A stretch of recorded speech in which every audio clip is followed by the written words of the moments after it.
the middle children of history, man. No purpose or place. We have no Great War, no Great Depression. Our Great War is a spiritual war.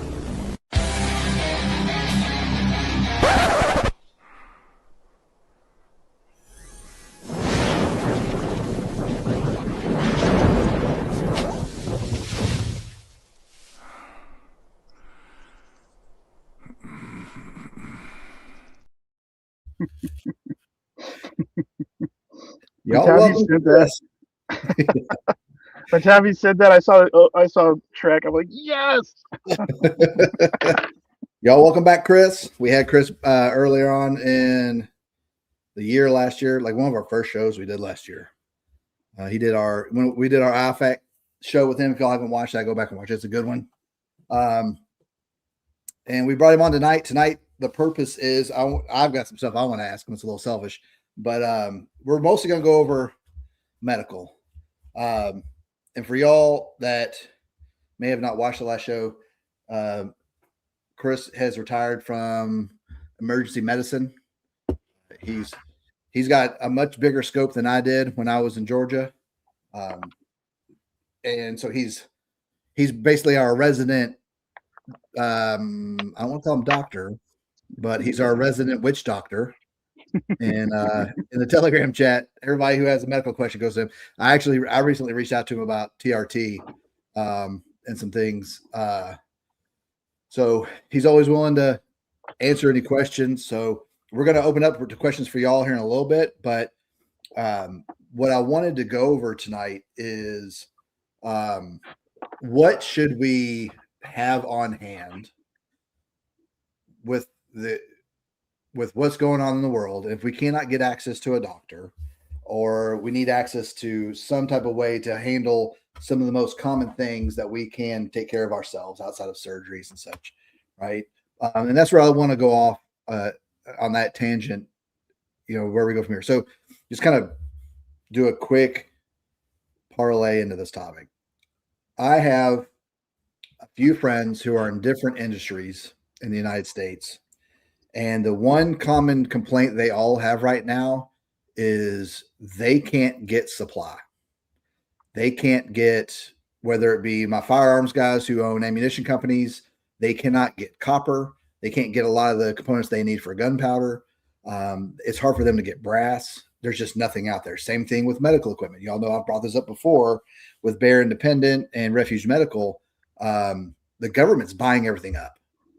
And so they can't find anything. So with that idea, if in the event eventually that we may have to be our own doctor in a way, in some things, where do we start? Like, where do we go from there? Like, we have the IFAC and we take care of bullet holes and little bleeds, but like, what happens if I get dysentery, right? What happens if, I get like a flu that just won't go away? Like, what do we do? Right? If I get some type of infection, like what kind of antibiotic do I use? Can I take fish antibiotics? Things like that, right? So that's kind of the route I wanted to go tonight, for y'all to have a basis of knowledge. And I'm sure Chris has a lot of resources he can at least point us in the direction of. But we'll go from there. So Chris, thanks for coming tonight. Absolutely. Thanks for inviting me. We've had a couple of people say this, I've never seen Rob look this good before. Oh, he's much better looking than I am. If y'all don't know, Rob he's dealing with, traveling, the funeral, and the kids being sick, and he needs some time off. So y'all pray for Rob. But we're going to make do tonight. So I'll have to be me and Rob tonight. So I'm going to have to make fun of myself because Rob's not here. I'm sure Chris will chip in too. He's a former Marine. Man. We know how to make fun of each other. I tell people all the time, yelling is my love language. So don't get mad. I did not get upset if you yell at me. But Chris, so where do you think we should start? Like, what would be the starting point A, in the event to get things started? Well, I guess if we can start with medicines, right? Like, that's what most people try to, like, when we have kids, right? You have all these different sniffles every once in a while. You'll have diarrhea. You'll have those kind of things. People always mess with me when I was like, oh, you just need Tylenol, Benadryl, and ibuprofen. And the reason why I send those is that, yeah, there are better options. Like there are better prescription medicines, but a lot of these medicines still work that way over the counter. Does that make sense? So Yeah. So let me kind of dive in a little bit there. We're talking about kids specifically. mhm, Kids get fevers all the time for no reason, right? mhm, And Tylenol doesn't touch any of them. Doesn't mhm. do anything. The only thing that helps keep their temperature down is Motrin, Hmm. right? Which doesn't make any sense because Motrin's not an antipyretic like Tylenol is. Oh, so I mean, yeah, not this. It doesn't it has a different mechanism action, right? Right. So like you kind of go into big words. This pharmacodynamics and pharmacokinetics of these medicines. They're just basically chemicals working on inside your body, right? So, um, I mean, and again, like there's certain people, certain meds work better. Um, Chances are, if the Tylenol isn't working, you aren't giving enough. Um, so the way, like, technically they've set it up where a kid could basically take a whole bottle of children's Tylenol and probably not overdose. Um, so they don't tell people like the max dosing on things, which is probably a good thing. We're playing to the lowest common denominator here Right, because you're going to yeah, have somebody who's going to chug a bottle of Tylenol. yeah. Shoot. Oh, I should ask Taffy for like some sort of like, we're not doctors. We're not gonna don't sue The us. You disclaimer know, is this is not medical advice. like, Right? we're just We're just saying discussing. what works for us. Yeah. Things that I have experience with my children, also with my patients, and just things I've studied over there. I've always been, I mean, like we talked last time, I've always been kind of like, I guess they call them survivalist, but not. It was just like I always figured, what should I do when the lights go out, right? Like, I mean, younger than me, but dude, growing up in the '80s and '90s, man, like you literally thought the missile was coming, right? Like Mhm. you always had this like it's kind of hard. I mean, Anthony talks about it sometimes. Like that's just how it was, right? Like, You remember um, the nuclear drills we used to do? oh yeah, oh dude. So that's the one. Okay, here we go. That's the first thing every family has to get is get a classroom desk from every single for every single family member, because that will protect you from earthquakes, nuclear blasts, and like shooters, right? Like, I mean, Yes, we that's do. every school teacher taught us that in the beginning. Like, that's the most indestructible thing in the world, right? So, no, I'm teasing, sort of. But I, what I would keep as a parent, right? Like, I would keep a stock again of Motrin, ibuprofen, generic, whatever, Tylenol, acetaminophen, um, and the Benadryl. I'd keep a stock of famotidine, which is Mhm. Pepsid, Mhm. because that's a they call it like it's a H2 blocker, a histamine 2 blocker, which affects the histamine receptors in your stomach. So it can be helpful for allergies, such like that. It can also help with a lot of GI issues. The thing about the difference between Tylenol and ibuprofen. So like pretty much every disease is an inflammatory response, right? Your Okay. body's trying to go towards a certain situation, and you're getting an overreaction from that, right? So Yeah. a lot of time, like that's like when we give like pain medicine, there was a huge study, over about, I think it was over a decade or more, like, and they proved it multiple studies. They actually did it in Austin where I was working. And they had people have wisdom teeth pulled, and they had a group of that. Someone had one group had like hydrocodone, Vicodin, hydrocodone, and Mhm. Tylenol. Oxys with Tylenol, all the Dilaudid, the fentanyls, all that stuff, and they all Mhm. had to have, they call it rescue dosing within 2 hours, right? Like the pain was, they needed to get redosed. Obviously the placebo people had nothing. That sucks. But the the ones that had the longest pain relief, and it was up to 6 hours, with people that took Tylenol and ibuprofen together. Okay. Because Tylenol isn't it has, again, it's a chemical, has different pharmacodynamics, pharmacokinetics, right? Like, Right. so it works in multiple, it does multiple things, right? So it's a true analgesic where it actually goes and blocks pain receptors, right? So it actually, that's why it's mixed with the opioids, because the opioids just make you not care about the pain, right? It doesn't really take away the pain. Like people say, oh, it does. Well, no, it really, I mean, you still know it's there, right? But the Tylenol takes care of the pain. So it'll affect that. But the way it works with like with your fever is it slows your metabolism down. And there's benefits to that because it drops your temperature. You can use it for just making your children comfortable. Yeah. I remember talking to our doctor, like, just having them comfortable so they can sleep, because that's when your immune system works, right? It's when you sleep. Mhm. If you can't sleep, your immune system's not going to have time to start over, because your immune system is extraordinarily strong. Like people don't understand, like, I won't get into the back stuff, but your body is built to fight off these things, right? Yeah. It tends to be like when you start getting things like, remember they made us get the what was that, the meningitis shot in the Marine Corps. Yeah. So like they gave us that, and then they started requiring college students, and they found it's because like you would normally never get that.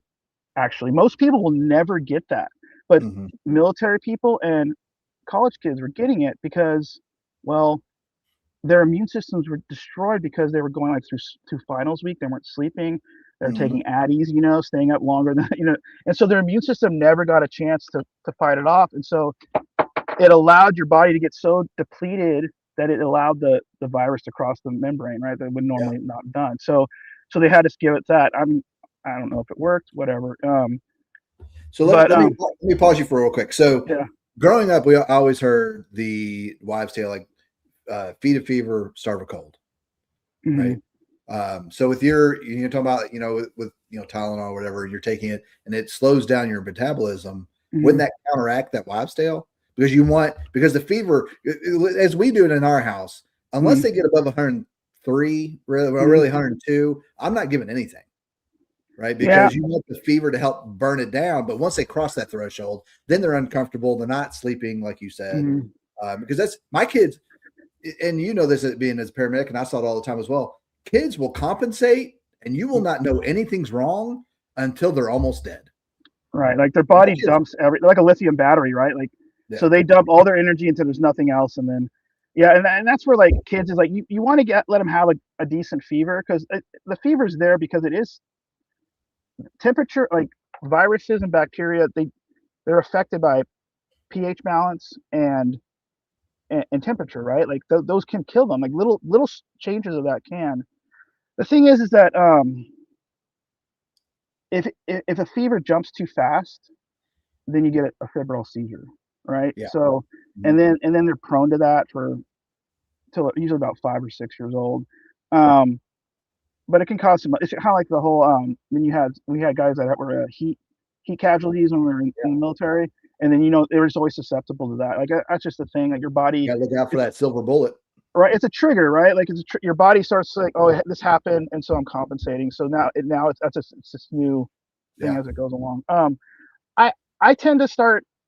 I tend to see in my case, I usually will still, I will not chase a fever. I will probably knock it out, because if they do um because of that super fast hit for the kids, right? And if yeah, they're not uncomfortable, they're going to be moving around fussy. And if a kid starts to shiver, or if you shiver, you can increase your body temperature like within seconds. Like it's mhm, not good, right? So but keeping that down, but by slowing the metabolism down, what it also does is it also just slows metabolism up for the bacteria and stuff too, right? Like, mhm, so there's a benefit to that too. On a side tangent, I use it a lot, and I tell people that I use it for sleep, because your body has to get to a certain body yeah. temperature for you to sleep, and it really helps that. So like if you have like a trouble sleeping at night, having that with some magnesium, some other stuff, it is really beneficial. So that's when it gets to the fever. The way ibuprofen works, it's called an NSAID, a non-steroidal anti-inflammatory medicine. But it's non-steroidal, but it works extraordinarily similar to steroids, right? So Mhm. so that's going to be coming at it from a different angle to decrease your your fever or pain or whatnot. Like if you have an injury, you want something to block that pain receptor, but you also want something, maybe that pain is caused because of the swelling going on, whatever's going on. So you want to take the an anti-inflammatory with that. Or else I was going. Excuse me. It's also extremely good for allergies because it helps suppress the cytokine and chemokine, the nasal congestion and all that other kind of stuff. So would that be used in conjunction with like an antihistamine of some sort? Yeah, or not even not. Itself? Like there's times I just take ibuprofen itself without taking like an antihistamine of any kind. So, and again, like with the Benadryl, like you are going to have drowsiness. There are some other side, but it's called a global antihistamine, right? Like it's hitting like so many things, but Benadryl can also like so we used to give it all the time in the ambulance to suppress nausea. It's a very good anti-nausea. If you have any kind of stomach or gastric pain, or even like rectal pain, rectal spasm, you like hemorrhoids and stuff, you take a 25 milligrams of Benadryl, it'll be gone in 20-30 minutes. Because of the acetylcholine, the way it works on it, it'll stop the spasming. Are you giving it IV 25 milligrams? Because everything I got 200. No, you can take it orally, right? Yeah. So I mean, it's because because IV is going to get into your system faster, right. Taking it orally, it's got better what do they call it, bioavailability, right? Yeah. I'm remembering all my. I love it, man. No, I appreciate it. All my paramed stuff. So you're talking about 20. I mean, because you're looking at 4 times that, 8 times that. Sorry, it's Monday. I don't math well. On it, so you're taking 8 times that and just 1 200 milligram tablet of Motrin, ibuprofen, whatever you're taking. What, bro? Come on, you and I had Ranger. I take 800. I don't like. I start with 4. I start with 4 all the time. No, I try to stay. I guess especially if I'm doing Tylenol, I'll do 3, which is 600, and 2 Tylenol extra strength. But dude, there's days like you just need that 400. I mean, that's max prescription strength anyway. So, and as long as you don't go over 2 grams on either of those within 24 hours, you're not going to hurt your liver and your kidneys and stuff like you that. get it in your stomach and all that. So someone asked, can you explain the difference between Tylenol and Motrin? We did that a little bit. So Motrin and Advil is the exact same thing. Okay. What about Aleve? Aleve's different. So Aleve is another NSAID. It's naproxen is the and it's very good. There's been studies that show like men have a better Aleve works a little bit better for them for like back pains and stuff like that than for women, and then Motrin works a lot better. But honestly, to me, I haven't really noticed a difference. The thing with and there's something cathartic with being able to take, because you can take, if you take an Aleve, you've got, I mean, it's on you. You get to take another dose for 12 hours, and like when that breakthrough pain comes through or something, like you just need. It's just nice to even like have the catharticness of being able to. So that's why I also take, if I take 3 Motrin or Advil or whatever, if you have that breakthrough pain, you could pop another one, right? Like so, or just a single 200. And again, like everybody, we're talking max doses here, like. Try to stay at the bottom dose if you have to, because you shouldn't have to go up higher than that for most things. We're just old and things hurt every day, and so especially being down here in Alabama, like I get sinus headaches a lot when there's a vast change in the weather. Like we went from 80 degrees yesterday to we're at 34 right now. We had tornadoes come through last night. Now we had snow this afternoon or this morning, right? Yeah, and that usually wreaks havoc on my sinuses. Oh, 100%. Because those cold fronts blow different pollens. Yeah, Motrin is the only thing that touches it. And now I'll take 4 and I'll be done. I'm good for the day. It doesn't come back. Unless I have a caffeine headache, then I just got to start chugging some. Oh, yeah. I mean, that's me too. But, so just kind of which on a side note for that, if you want to know about that, if you take, what's the menstrual pain med? Midol. So Midol is actually ibuprofen, or it depends on what you got to look at the bottle. Some of them are ibuprofen, some of them are Tylenol, but it adds caffeine to it.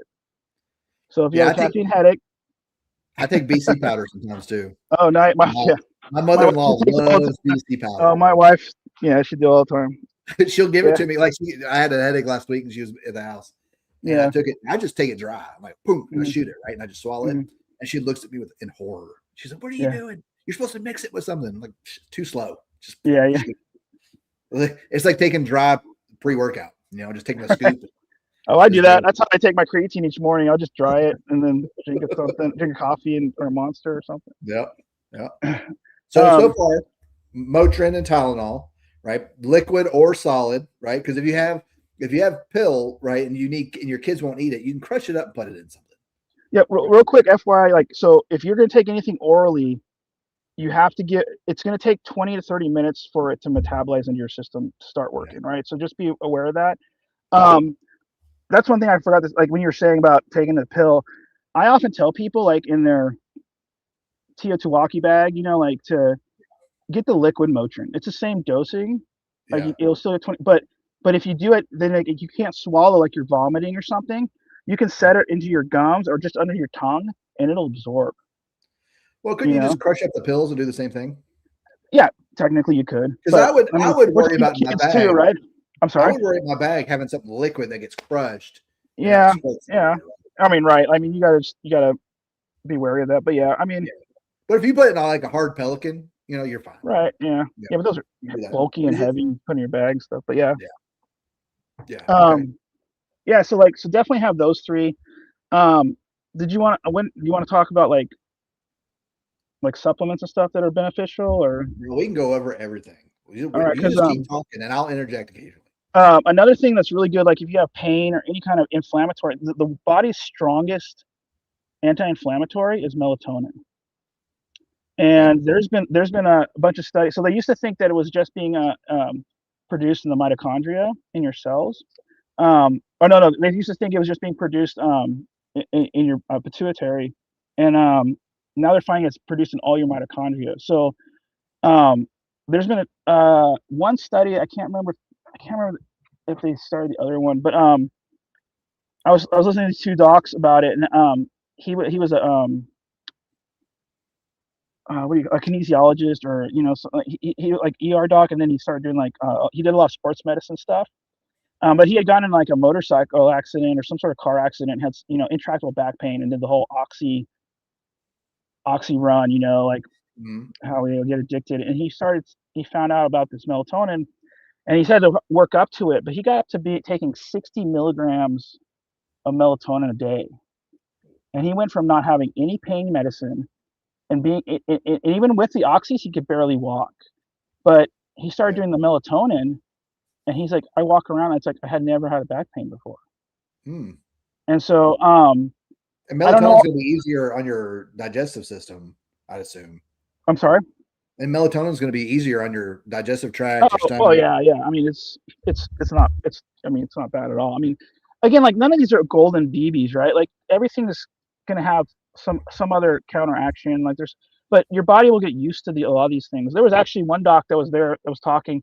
He takes like ridiculous, like over 100 or 200 milligrams a day, because there's some early showings. And again, you got to look at studies. You got to learn how to read studies. Like if it ever says may do this, like they haven't proven anything, right? Like you just be like, okay, whatever. It's just like the pot, right? Or, excuse me, sorry everybody, what cannabis gummies, but I mean, every study goes, it may do this. Well, it's like, okay, you haven't proven anything though, right? So, but yeah, melatonin's definitely a good one to have. Also, the huge one is magnesium.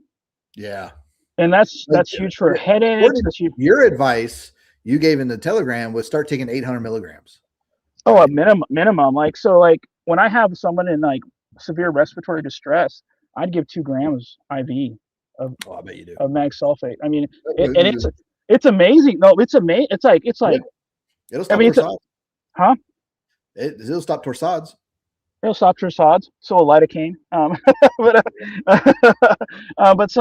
that's usually what the protocols will say. Mag, and mag's great, but mag does a lot of things. It actually it'll calm you, helps with sleep, helps with anxiety.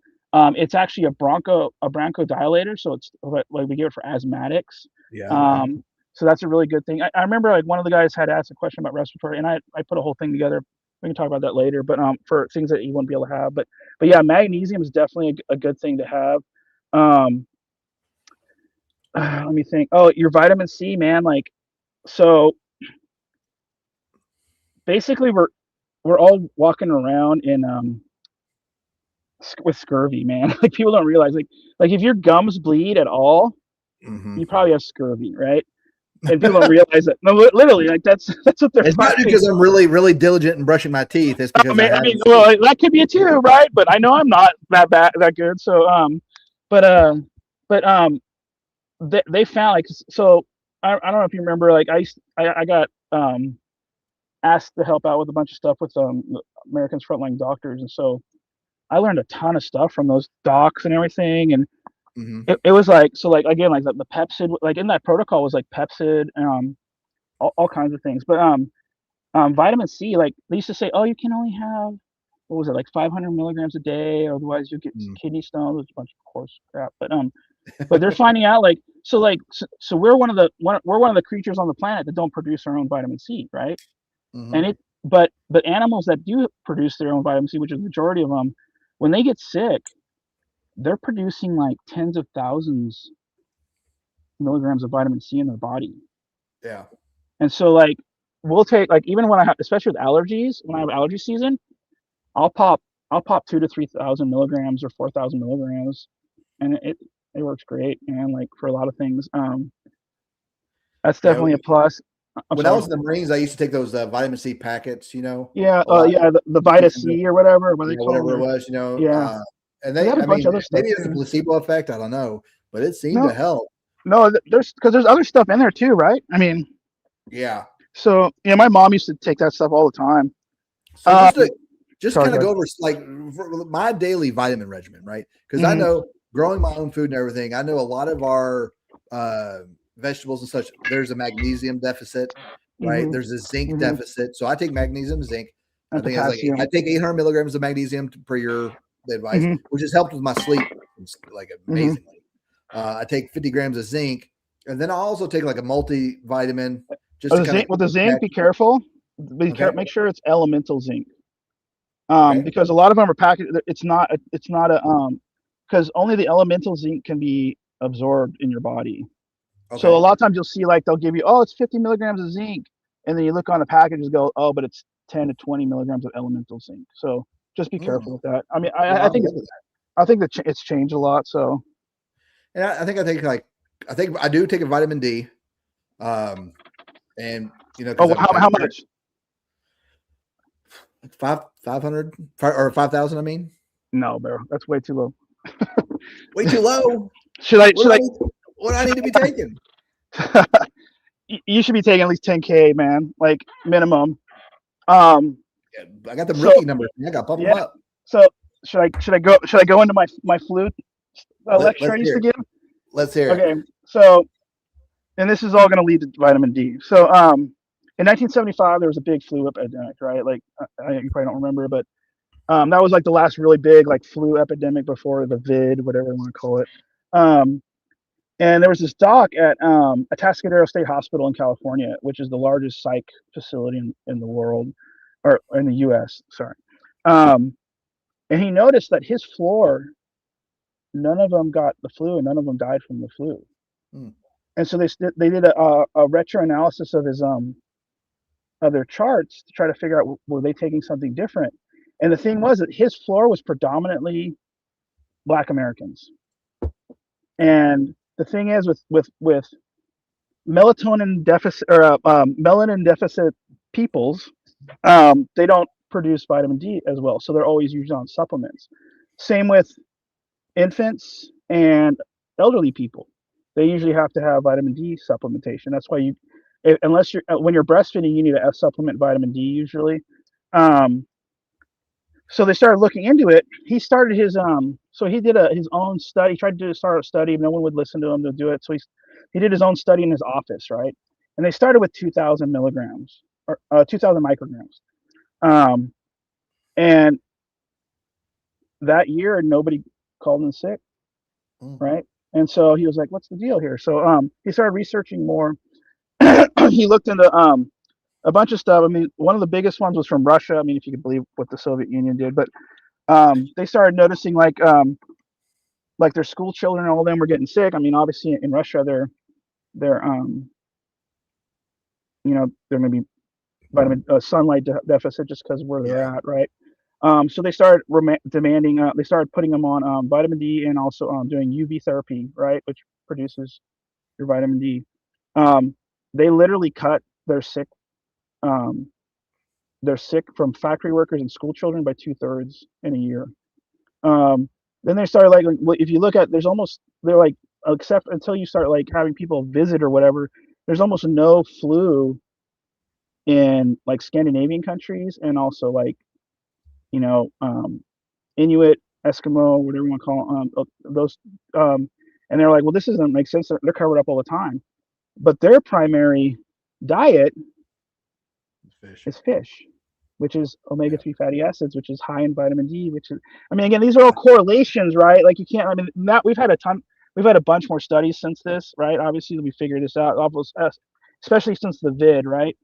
So the thing is what killed you with the flu and what killed you with the vid was your body's inflammatory system, right? It's blowing, you're having the mast cells come out, and it's blowing out these things that kill things, and it's called cytokines and chemokines. But basically, your saliva, your nose drainage, those are cytokines and chemokines, and that's what fills up into your lungs, right? Well, the body's mechanism to stop that overproduction of those is vitamin D. Okay. So if you look at every single person that died in the vid, every one of them were massively vitamin D deficient. So another thing he went back is let's look at the Spanish flu, right? So in America, when the Spanish flu started making its problem, people were dying like crazy, like everywhere else. But the hospitals were always overflowed, right? So they started putting people out in these canvas tents out in these fields, right? Well, like if you look at old cowboy movies or like pioneer movies, they have what's the canvas? It's this thin white material, right? And anyone's been out skiing with a white t-shirt on, you know, like I've gone skiing with t-shirts and shorts before. You'll get sunburn, right? You can still get UV radiation, right? Yeah. They found out that there was if the patients were outside in these tents, they had over an 80% survival rate from the Spanish flu. When they went inside the hospital, it was almost an inverse of that ratio. So again, it's a correlation. It could have been other factors too, right? But again, like vitamin D, again, it's not a golden BB, but it's if you have enough vitamin D levels, and you're not going to die from the flu, right? Like you're not going to get those overinflate. You're not going to, because you die from the flu from pneumonia, right? It's basically pneumonia, fluids in your lungs. Yeah. And they start collapsing, especially like the vid. It was cytokine chemokine, it was ARDS or whatever, they would change the name to it now. So now they're finding out like even like now I'm taking 30 or I'm taking 15,000 in the morning, 15,000 at night. They're saying like 30,000 micrograms, like almost completely just gets rid of inflammation. So I've seen a slight difference, but I'm taking a lot of other different supplements too. But yeah, I mean, just things to like think about, like your kids, like we give our kids don't ever get sick anyways. I mean, they're outside all the time, but during the winter time, because like, and I really started researching this when my second daughter she had a really bad respiratory issue, and they started putting her steroids and everything, and then we just increased her vitamin D, and it just kind of went away. I don't know if she grew out of it. I mean, it could be she grew out of it, but correlated with that. You know, does that make sense? Well, like one thing I'm struggling with right now with my son is he gets like the pollen is crazy. Like the pollinating is going on right now. And so he comes, his eyes are red all day. The only thing that we've really been able to do to give him to help him just get through the day without look like he's crying all day almost is like Zyrtec or Claritin, right? And I don't want to give him that garbage. Right. It's really the only thing that works right now, and we can't figure. We've tried. We haven't really gone whole hog on finding local honey to get him to eat some local honey to try and help. And that's gonna take time too, right? I mean, In the winter you're not going to need as much, but during the spring and summer and fall, we have 40 acres down the road from us here, and we go over there. If we haven't bush hogged it, it's bad, man. It's like his face is all puffy, and he's the only one of my kids that does that. What can I do for him that helps him with this, because it makes summer and spring miserable for him. Yeah.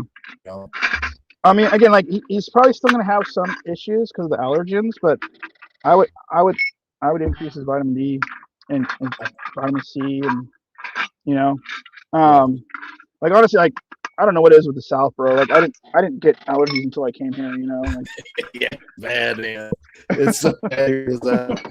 Like I don't have to deal with like snow that much, and I don't have to deal with like a lot of liberals, but the allergies.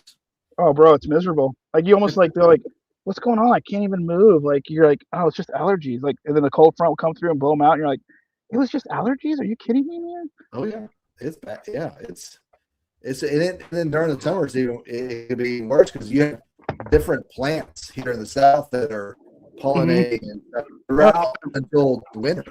Oh yeah, like ragweed. Yeah. Have you tried giving him any kind of like ibuprofen or anything like that? No, because I've always had the concern that I don't want to tear up his stomach, right? Yeah, no, I understand. So I'm not trying not to give him a whole lot. I'd rather do more natural remedies if I can. That's why we looked at 100%. Looking at honey and stuff. But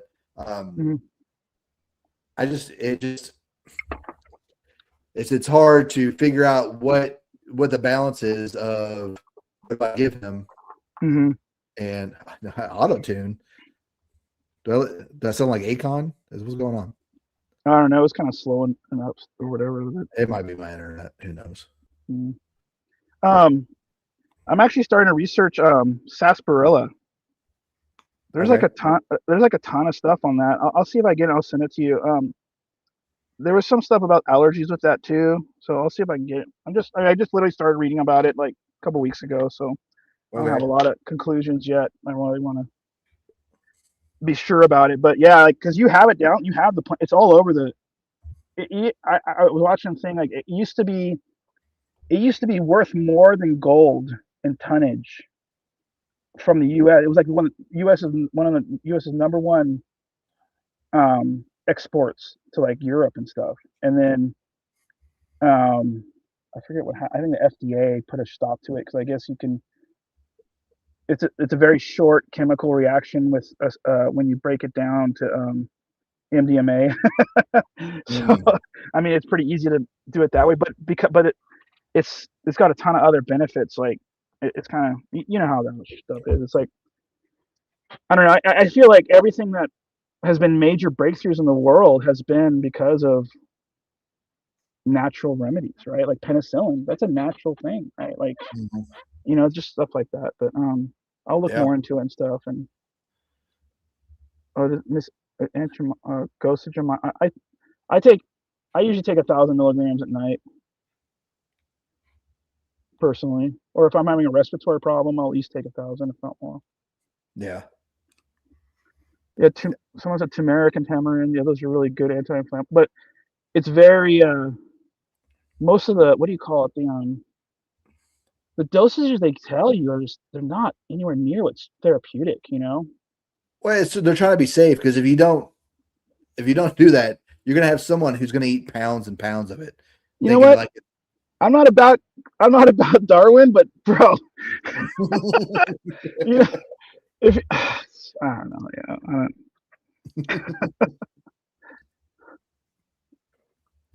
are the negative effects of nicotine? Yeah, the headache you get when you haven't taken it in 6 hours. I've seen multiple studies about nicotine about it helps with all kinds of maladies, right? Like one is like the big reason that I did it was it increases testosterone. Right. When I was in the fire department, man, my testosterone was garbage because I never slept, and that there's nothing to hurt your testosterone worse than that. Right. And then I've seen other studies about where they would soak kids' feet in tobacco water, and it would help with all kinds of inflammation and other issues. And those studies were done during COVID. Oh yeah.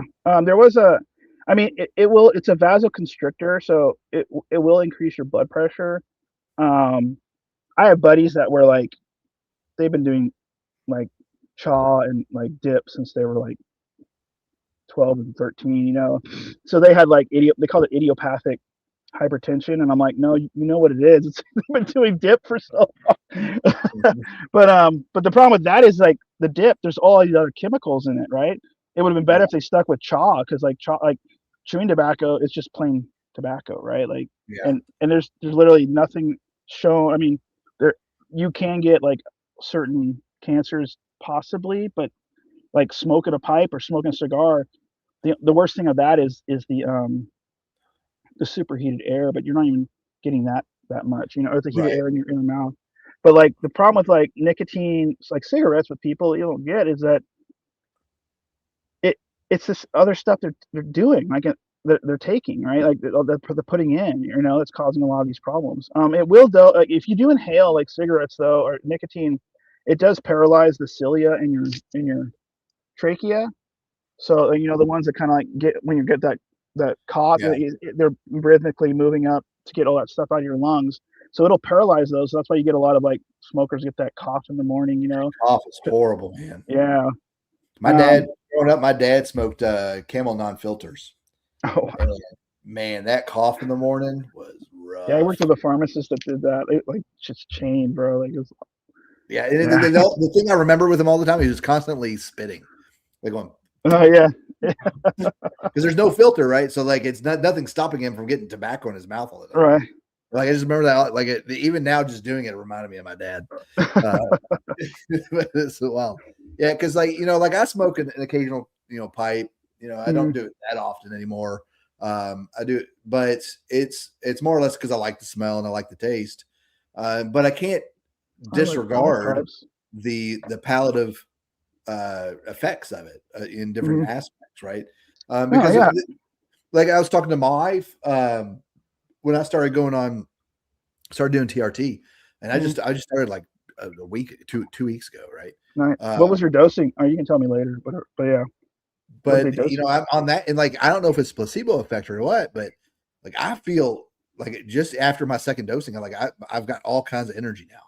Oh, like yeah. I've done way more around the farm, in the last week since I've been, Oh, it's crazy. But it makes me think, I'm not trying to be a conspiracy theorist, but at this point we're just, spoilers. What is the cause for everyone's testosterone being low? Is it the food only? Is it that we're so sedentary? Is it that we're not sleeping well? Is it because our food doesn't have the nutrients in it and vitamins that we need to sleep well? So that's what's keeping our testosterone low. And so then there was this, I remember when I first started looking at taking probably all of it, right? Yeah. When I was first looking at taking TRT 10 years ago, the big boogeyman about it was, well, it's going to weaken your heart and cause you to have heart conditions and which is shown to prove completely opposite. It's a cardio. All the studies I've seen since then are yeah. It's like it strengthens your heart. Yeah. And actually you kind of can correlate it with so women, like they start having heart attacks around menopause, right? Well, that's also when their testosterone drops. Yeah. You're kind of like, and so now they're starting to give women the testosterone with the progesterone, because and then the whole they used to give estrogen with testosterone, but then they're finding out that estrogen regulates per the testosterone level. So it's not like unless you're like a gym bro taking like massive quantities along with some other stuff, you're not going to get the mastitis, the mastitis. You're not going to get the all that other stuff because the estrogen is going to change. It's going to regulate itself, And so it's there's just. But the big thing with testosterone is it's the sleep, like you said, sleep. It could be because, they are. I can't say. I work like ridiculous, but it's a corollary effect, right? So like if you don't sleep, you have an increased level of cortisol, right? Which is your stress hormone, right? And you need cortisol, right, for a lot of different things. But if that's too high, it stops your pituitary from making testosterone. And if your testosterone is too low, your thyroid stops producing, right? So you're not going to have the metabolism. So you're going to be like, it's just like what? Holy cow, man! Like, yeah, it's just like we've been in this like trance, like. But like, so yeah, so the biggest thing, like, I take. I don't take. I usually do like a week on, a week off, or maybe 2 weeks on to like ashwagandha. There's some other one, or L-theanine, because those are actually cortisol blockers. Mm. So if your testosterone is good, like having the cortisol blocked, it will help that a lot too. But yeah, there's Well, like sleep the biggest metaphysics thing I've test. And, the biggest thing I've noticed is because I've got a back injury from the Marine Corps, and mm, my back hasn't hurt as bad since I've been taking it. And I mm. don't know if that Oh maybe yeah. that's just the placebo effect of it, but Well, so I've been trying to find a good dosing because it's just stupid. Like they start like normal. You really should go to like a specialist, but they all cost so darn much, man. Like, but because and the regular docs like are still so like on the old school like tables and stuff, and which are BS. And so like give me something 200 milli like it an injection of testosterone. It's only good for 3 to 5 days. Its half-life is 3 to 5 days. So you're gonna yeah, need to redose, and like so yeah, like so like I've been trying to test like, and so when I know I need it, like I'm either extremely exhausted or all my joints hurt. I'm just like muscles are sore, right? And then once you get a little bit, and again, like mine's kind of like if I go between like if I do like every 3 days do like 50 to 60 milligrams, that seems to be a good where you're not like just totally getting just blasted, and yeah. then like having like, but you still have plenty of energy, your focus, brain work is working good. So Well, yeah. and the thing I think a lot of guys need to understand, especially when it comes to testosterone, is there's a difference between a 400 testosterone and like a 170, right? Mm. 400, you can do some things, you can exercise more, you That's can sleep literally more, baseline. right? You can do some things to get it back up. But if you're like below 200, you're broken, Oh and yeah, there's you're not coming nothing back you can up. do to get it working again other Mm. than starting to take testosterone. So that's what was really like I knew like 12 or 13 years ago, like my doctor wanted me on test because he was one of the few people I've ever seen check cortisol levels. Yeah, And like if they ever tested cortisol levals on military, police, fire, EMS, like there'd be lawsuits up there. It's yeah, like I mean, so like yeah, so I mean that's another big thing of why people like get heart attacks and stuff when they're like why there's such a high rate of heart attacks and other stuff with public safety and military like in their 60s, right? It's because their cortisol's been going so long. So but yeah. yeah, get along with your testosterone, you need to also start blocking your I think I'll send you some stuff. I've been fine. There's a couple of supplements that will really help. It'll actually because like if you take too much, like when you're hitting yourself with that 200, your Mm-hmm. body's you're gonna get a really high free test reading, but that's Mm-hmm. not. I mean, you're not using all that, and a lot of that's going to convert into estrogen. Yeah. So there's medicine like there's things like boron. Mm-hmm. There's a DIMS. It's really long. I can't pronounce it all the way right now. Let's look at the bottle. That actually stops that. It Yeah. actually keeps your testosterone to be utilized better. So like I've been taking that supplement. It's been like really like a game changer. Like I hate that word, Yeah. but like it was amazing. Within 2 days, I noticed like okay, my smaller injections and everything were lasting longer, and Yeah. I was more even. You know what I'm saying? So I'm noticing in the chat a lot of guys are saying, things like, well, you could just eat better or you go on carnivore. You can, right? Diet definitely helps. mm, Absolutely with producing testosterone, eat more eggs, whatever, right? The problem is a lot of people don't have access to good quality food. Right? I do. right, I grow my own food. Right? I grow yeah, all my own chickens, my own pork, my cows. I milk my cows and all that. I have access to that stuff, mm, and it still hasn't helped. mm, Right? I eat probably 80% organic. Like mm, I eat probably 20% non-organic because I still have to entertain clients and still got to eat sometimes, right? And I can't do mm, 100% organic because I would be like having a horrible stomach issue every time I had to go out to eat with a client, right? mm, But I eat really good food. Like everything I eat was supposed to be clean, right? mm, But at least I know what I raise is clean.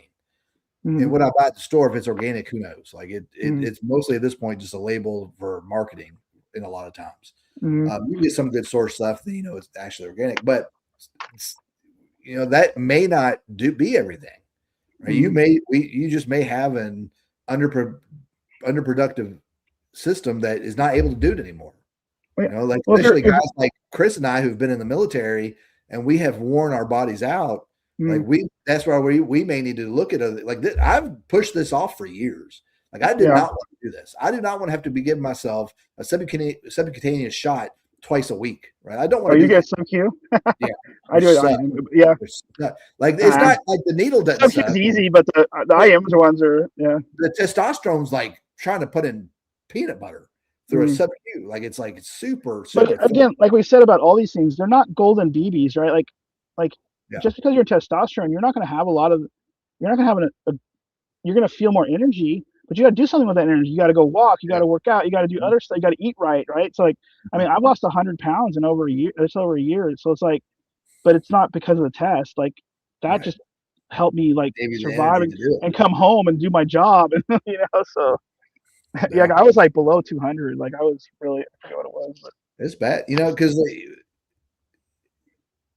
do not be afraid to get the help that you need to get where you need to be, right? Because even if I didn't need to take TRT, if I decided against it, like I've been in a much better mood since I've been taking it too.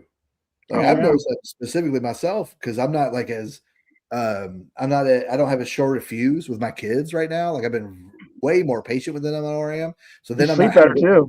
Long. I was going to go to confession like every week because like I yelled at my kids again out of frustration. I just hate doing that. But this is, I got to go confession every week because I'm an asshole. But all right, so we did the supplements. Like, so to talk to us about creatine. Oh, I know you're a big fan. Yeah. Again, like I kind of put myself into a lot of this stuff, so like I can't really like. I mean, I work a lot, like, but I did that like I need to provide for my family, right? Like, I mean, I just retired, but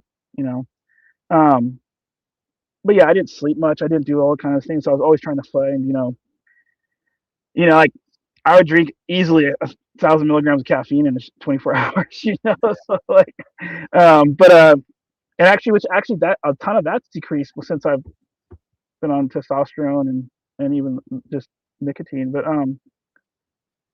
sorry, where was it? Creatine. So creatine is like, so normal dose they were saying is like 5 milligrams daily, just and they're worried about because of kidney stuff. It does increase some stuff with your kidneys, but it's not detrimental. You just have to tell your doc because the creatine markers and BUN creatinine markers will kind of go up, and so you have to tell your doc like, hey, I'm taking creatine. That's why they're higher. It's not because I'm in kidney failure, But I started doing 15 to 20 milligrams, like some of the docs have said. And man, dude, like, I mean, I got to drink a ton more water, which is beneficial too, right? Like, because you do have to hydrate a lot more. But man, like I've gotten more muscle mass. I've gotten more like just so much more energy, brain clarity. Brain clarity is a big thing for me. And that was my like I started getting really bad brain fog, obviously like 5-6 years ago, like, or just getting older, and the TRT helped a lot with that. But the creatine is really like if I'll take that creatine, it's on, like it's good. And they're saying that you're not getting the neuro effects until you hit 15 milligrams. So, and yes, women can take creatine. Yes. Yeah. Well, I remember, when I was still in the Marines, I was working out like every single day, running 5 miles a day. I was basically being paid. Screw that! I don't run. They force me to run. I'll lift. I'll lift all day. I'll go 20 miles with 100 pounds on my back, but I hate running, dude. I need to get there fast. But it was my job to work out, right? Yeah. So I was taking like Concrete, which is like a creatine supplement back in the day, back with Jack 3D. Did you guys have Rip Fuel when you were in? Oh yeah. Dude, we tore that up. That was it, because we didn't have energy drinks when I was in. Like our energy drink was Mountain Dew. They didn't have any of these other Red Bulls and stuff. But we had that Rip Fuel from GNC, man, with the ephedra, the real ephedra in it. The real ephedra. Yeah, I mean, you remember we used to be able to get it in the gas station. Yeah, it was amazing. Like real ephedra at the gas station. You still can. Don't tell anybody. It's just repackaged. Yeah. But yeah, I remember, Jack 3D and NO Explode, man. Yeah, The problem with NO Explode was, especially if you took it before a workout, you had to hit the bathroom before you go work out. Because if not, you're going to be in the mid rep somewhere and you're going to have a. Well, it's remember you do like PFTs, man, and these guys that were like super runners. Like I remember this one dude, like you see guys with like crap down their leg, like they just crap on the way because they were just like pumping. Like I had one guy, he beat the entire company, and he still took foot on the side of it and just like took care of business and still beat everybody. I'm like, bro, you're I used to run the Ryan, man, you're good. I'm screw you. I'll carry your ammo for you. I used to run the PFT, and because I worked for the 3 Shop my first couple of years, and there were times where guys would come back without a sock. Like they made an executive decision halfway through that 3-mile run. Yeah. And they still made it in like 21 minutes, But dude, I mean, people run marathons with barefoot. I mean, who needs a sock? I mean, I like my socks, but it was. Yeah, there's a lot of stories we can't tell people on the show. All my best and worst memories are from the same 8-year period. Yeah, I don't know about worst, but yeah, they're.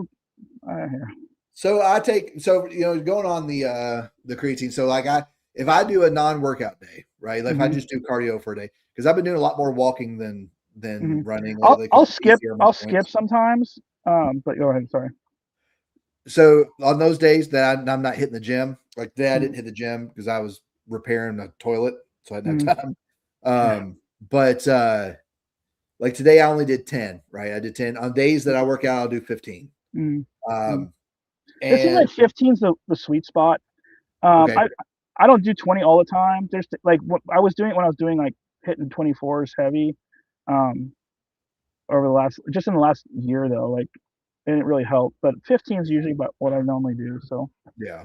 Well, and not only that, but creatine's cheap, man. You can buy like a 60 serving, which is 5 milligrams in a serving, for like $15 in a lot of these places. Like if you're military, Costco gives you that huge thing, man. Like I haven't even looked at Costco because I usually use First Form because they're usually a little bit better sourced on their stuff, or I'll use Cellucor because they give a really good military discount. Oh, cool. Upwards of 50%. Right. So if you're military or veteran or fire or whatever, you can get a really good price on it. But I mean, creatine's super cheap, and you can put it in anything. You can put coffee, put it in water, put it in milk. I do it in my coffee. It has no taste whatsoever. And, like right now, the creatine I take it also with my like AG1. It's the green stuff, because I don't always get to eat vegetables, wherever. Like today, I forgot to eat a couple of meals, so like I had to eat everything at dinner. You ever find out like you get like a ton of like I feel like I get more energy some days, like because I've tried a lot of like intermittent fasting and stuff, which I really like, but I also like food. But have you ever noticed like if I don't eat breakfast, I have a ton of energy, man. Like I haven't eten breakfast, and I only eat breakfast when my wife wants me to. Like if she wants to eat with the kids or whatever. But usually I don't eat breakfast. Especially like now during Lent, I don't. I eat one meal a day, Wednesdays and Fridays. Right, so I'm definitely not getting enough protein. So I know that. So I take protein shakes to help out. I really like protein shakes. It's So no, the only scam about AG1 is the price. You can find way cheaper alternatives for the exact same thing. For almost anything. I mean, like these things you see on these ads, these people. I mean, and look at the ingredients. I'm sorry. It tastes horrible. AG1 does. I've never tried it, so I don't. It's like eating cardboard with kale tasting. It's horrible. You kind of have to like just chug it and like close your nose, man. It's bad. So Cal says we've all pooped in an alley next to a hobo Bob because K2 is so rampant and the BLM is blocking the ambulance bay. We've all been there. Bro, I pooped in the back of an ambulance with a patient. So I pooped in the middle of a fire. Oh, dude, I can see that, man. Like I'm sitting there and like I had to go so bad, and I didn't have time. Prairie Like, dogging, dude. Like, the I'll see like, tones go when off. we're done. Yeah. The tones go off, and I didn't have time. So I didn't throw my turnout gear on, and I get in the truck, and we're in this fight. You know, like I've got the 1 3/4 with me, and then the 2.5 is coming in behind me, and I'm in there just and like it hits me. I'm like, man, I gotta poop, so dude. bad. And people don't get like, you're on a call. Like, I've told patients, I'm like, hey, would you mind if I use your restroom? Like, I'm prairie dogging. I'm touching cloth. Like, I'm not gonna get. I introduced my children to the term. I had a turtle head poking out on Sunday because we had a You drank coffee before church, huh? we had a first communion we had to go to, and I've been holding it since that morning. I was like, look, guys, I gotta get somewhere because you know, like you said, prairie dogging it, right? Turtle head poking out. Like I had to go, you know, because like I didn't have time that morning. Because like, man, if I drink my coffee in the morning, if I don't have time, right, it's gonna be a bad day for me. I'm gonna get the stomach cramps, you know. But yeah, my kids lost it. They never heard that before because I'm pretty reserved with my kids. Like they don't get to see like the full side of me yet. They're not really old enough to see that yet. They see it occasionally. Like today we watched The Sandlot, right? This is the first time my kids ever watched The Sandlot. I love that movie. My boy just started playing baseball, and we watched The Sandlot, and I started making some comments during it, and they saw like Marine Corps dad come out a little bit. I don't really expose that to them very much, and so like my kids were they're like in stitches. That's awesome, man. Yeah, I'm not. Unfortunately, I try to be more reserved, but things come out more often than it should. So, and my kids are crazy anyway. So, all right. So we went through some of the stuff for the kids. You know, Tylenol, Motrin, and all that. Whether it's liquid or you know pills, you know whatever. Stock up on that stuff. You know, some supplements you can stock up on, and some of this stuff is cheap right now. So get it while you can, because who knows how long we're going to get this stuff, right? Because the biggest indicator I see is one, we're trying to add data centers to an electrical grid that is already 60 years behind, right? Yeah. So when all the transformers are made in China. Yes, and it takes literally 2 to 3 months to build one of those. Yeah. And if those go out in a storm or something, it's like, what the? When the brownouts happen, because they will, and they're already like New York and California are going to be having this summer. Yeah, but I have a conspiracy theory about that. I think they're full. I think they're doing that. California already has them pretty regularly. No, they've had them for years, man. Like exactly. But there's a lot. There's actually a lot of inside information in California. Californians know, like NorCal runs the state, right? And like there's a story like so I grew up in Santa Barbara, California, and we voted in because we get like California, like Southern California is a desert, right? Like people don't realize that it's a desert. Like it's all city now, but you know it's a desert. So we voted in to have them build I think it was like $10 million desal plant, right? And it took, I forget how many years, and they turned it on one time to make sure it worked, and then they shut it off. And when NorCal started seeing that we were going to have our own, because they used to basically like hold water from us, you know, and they're like, well, no, we're going to build this $1 billion aqueduct from NorCal and make sure you guys have water all the time. And so our politicians said, okay, well, we don't need it. And they sold it to like Kuwait or Saudi Arabia, our desal plant. And now they've been in multiple droughts, So like, there's a lot of like, and it's the same, it's a corruption everywhere, but that's kind of another inside thing about California. It's like each state has their own like corruption. Yeah. So. Well, so when I lived in Georgia, the issue there was Georgia was trying to annex land from Tennessee, so they had more access to the Tennessee River. Like because Atlanta is hard up for water. Atlanta is pretty much the northern half of Georgia at this point. And they were TRA. It was going up to the Supreme Court to see could they have access to this water, you know? And so water is going to be an issue in the future. Yeah. Right. And it's Oh, just huge. because it's being mismanaged a lot, like you're saying Mhm. out in California.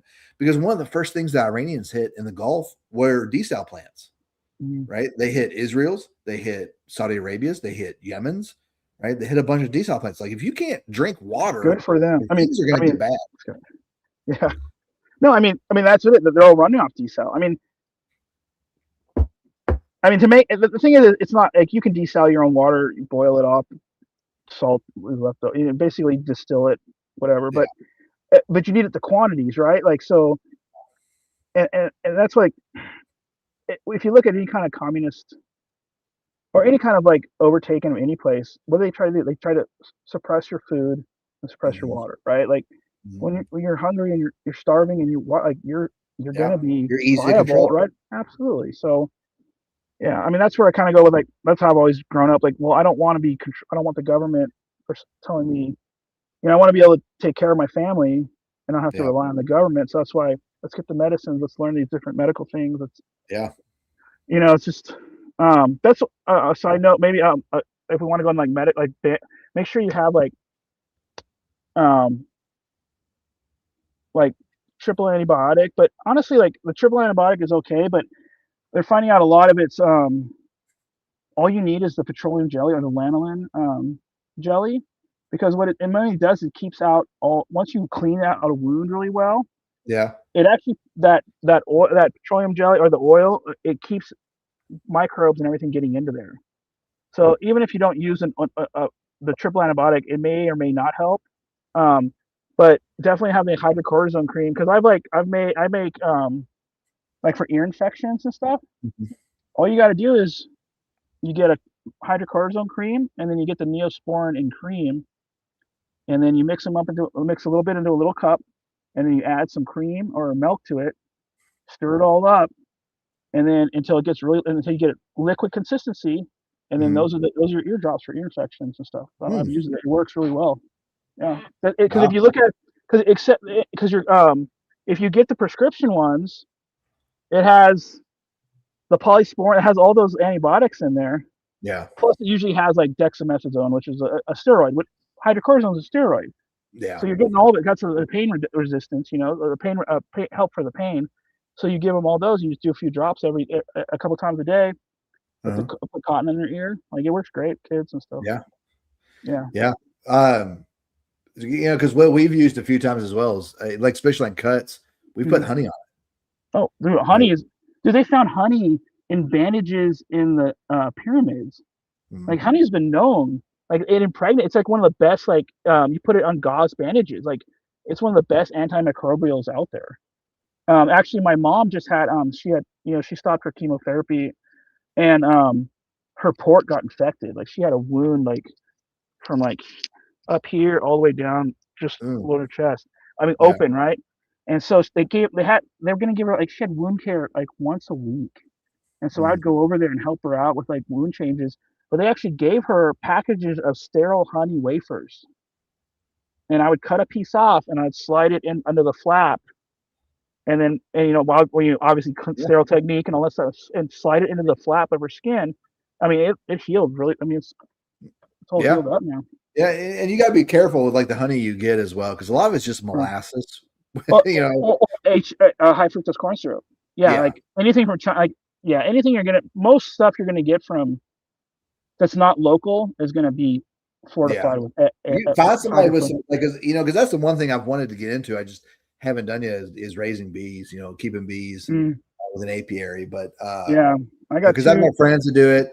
Like there's a guy, if y'all Ambrosian Candle Company, I've met Mhm, them a couple times, twice actually through Jason Craig, and they convinced me like you need to get bees, right? Because mhm. not only can you use the honey, but it helps your garden. It helps anything you grow to eat. Yeah, because they It helps pollinate that. it, right? They have to. Yeah, and then you get the honey, you get the wax. You can use the wax for things, but one of the other things that I didn't realize was getting stung by the bees occasionally. Just like a couple of stings, like every couple of weeks, Mhm, keeps your immune system up. Right, mhm. it helps reinforce your immune system, and and a lot of times the bee sting will help get rid of allergies. Oh wow. So like at this point, I'm almost like I'm gonna take my son out to a beach and Yeah. here just stung a couple times. We'll come back every couple of weeks. But you got to watch it too, though, because like my mom, I still remember that like she was driving us home from school one day, and a bee flew in and like bit her on the like she was driving, so she couldn't like swat it, and Yeah. she'd been stung multiple times her whole life. Mhm. And at that point, like, but that was the one sting that caused her to have like almost anaphylaxis, basically. You know, so you just got to kind of like watch out. You know. Yeah. Yeah. That's man, I can't tell you how many times I've been on like a hike or something. I'm mouth breathing and like a bug flies on my mouth. I'm just sucking wind because I've got like 50 pounds on my back. I'm like, 8 miles in, and I like have always been uphill. And I'm like, and also like my wife, it kills her every time I tell her about it. It's just because it happens way too often. Yeah, but you're in Georgia, like, are you Bama or Georgia? I'm in Alabama. Yeah, I think it's like a cloud of like bugs just everywhere. We got mosquitoes the size of birds here. Yeah, it's bad. All right, so we got over. So like, give me a list of like 10 things you would suggest everyone should have on hand, no matter what, right? Just like a good starting 10. So we got Tylenol, we got Motrin, right? Benadryl. Okay, so Benadryl, which is antihistamine, also allergic reactions and stuff, right?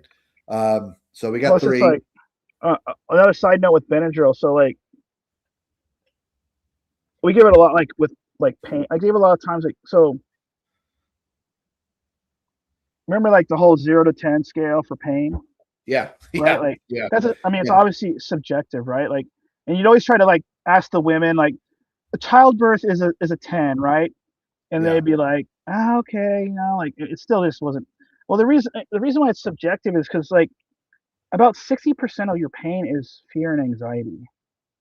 Yeah. And so that's what you need to treat along with the pain. So giving something that's going to decrease their anxiety and that fear is going to help the pain medicine work. It's going to help everything go away. So like I could literally give like a quarter to half a dose of a normal fentanyl dose, adding 25 milligrams of Benadryl to it, or Phenergan or something like that, right? So because that's going to suppress a lot of that adrenaline. It's also going to help, like, again, if you're having gastro pain, like I can give people with any kind of GI pain, give them fentanyl. It may help a little bit, but as soon as I give them some Benadryl, it's gone, right? It's like, so that's another good thing to have Benadryl. So Motrin, Tylenol, Benadryl, vitamin D, vitamin C, Pepcid, famotidine, because that's a good a GI protector, and it's not one of those, like, things like Prilosec and all those things, like they can lead to stroke, heart attack, and also like high blood pressure. Like I remember when it came out, I was working in a pharmacy, and like you're only supposed to take it for 14 days, and then you can start getting like blood work and stuff. Like there's like, but now they have it over the counter, and people are taking it, and that's prescription strength. Like they're taking like every day. Yeah. And so it's almost like they don't care. They want you to have these illnesses because that's what's feeding the money, and that's my conspiracy. But so I think at this point it's not a conspiracy. It's pretty much. I know. Yeah, I mean, so things like Zantac, ranitidine, and Prilosec, famotidine, those are H2 blockers, so that they're not going to have that same issue that you'd have with things like Prilosec or Nexium or those kind of meds. What was it? So that's. So we got about 6. Tylenol, Motrin, Benadryl 3, vitamin D, vitamin C, Pepcid. So we got 6. Magnesium. You talked about creatine. Magnesium. Mm-hmm. Now there are different types of magnesium. Yeah. Supposedly, like we always gave IV mag sulfate. That's usually what they'll give for like most medical IV stuff. They say there's a better absorption with magnesium gluconate, and there's some other couple magnesiums that some of them are like magnesium citrate. You're only going to take that if you need to, like, you're stopped up. So you might want to have like Imodium on hand, maybe, like, because they try to help. But I mean, Imodium is kind of one of those, like, it's going to stop you losing water, but sometimes the after effect can cause even more problems, but you might want to have that. Um, let me think. Um, And we talked about melatonin as well. melatonin, yeah, I do So melatonin. yeah, that's a good list. We've got Tylenol, Motrin, Hmm. Benadryl, vitamin D, which you said was a 10K minimum, which I Hmm. gotta bump my numbers up. Hmm. Vitamin And obviously, C, most of us Pepsid. paramedics take 10. We would take 10 milligrams each day too. Okay, so But, Pepsid, creatine, magnesium, imodium, melatonin, mhm. right? Zinc. I do zinc too. And zinc as well, right? And you Yeah. got to make sure it's elemental zinc. Yeah. Um, The thing is, like, but you're gonna get zinc from a lot. If you're growing your own vegetables and stuff, you're gonna get plenty of zinc, though. You know what I'm saying? Like, maybe yeah, it because just depends on what the if you're ground eating the is so. greens. A lot of the greens have zinc in them, so yeah. So Miss Casey chimed in. She says if you're taking a high dose of vitamin D, you need to take vitamin K2 with it to protect your heart.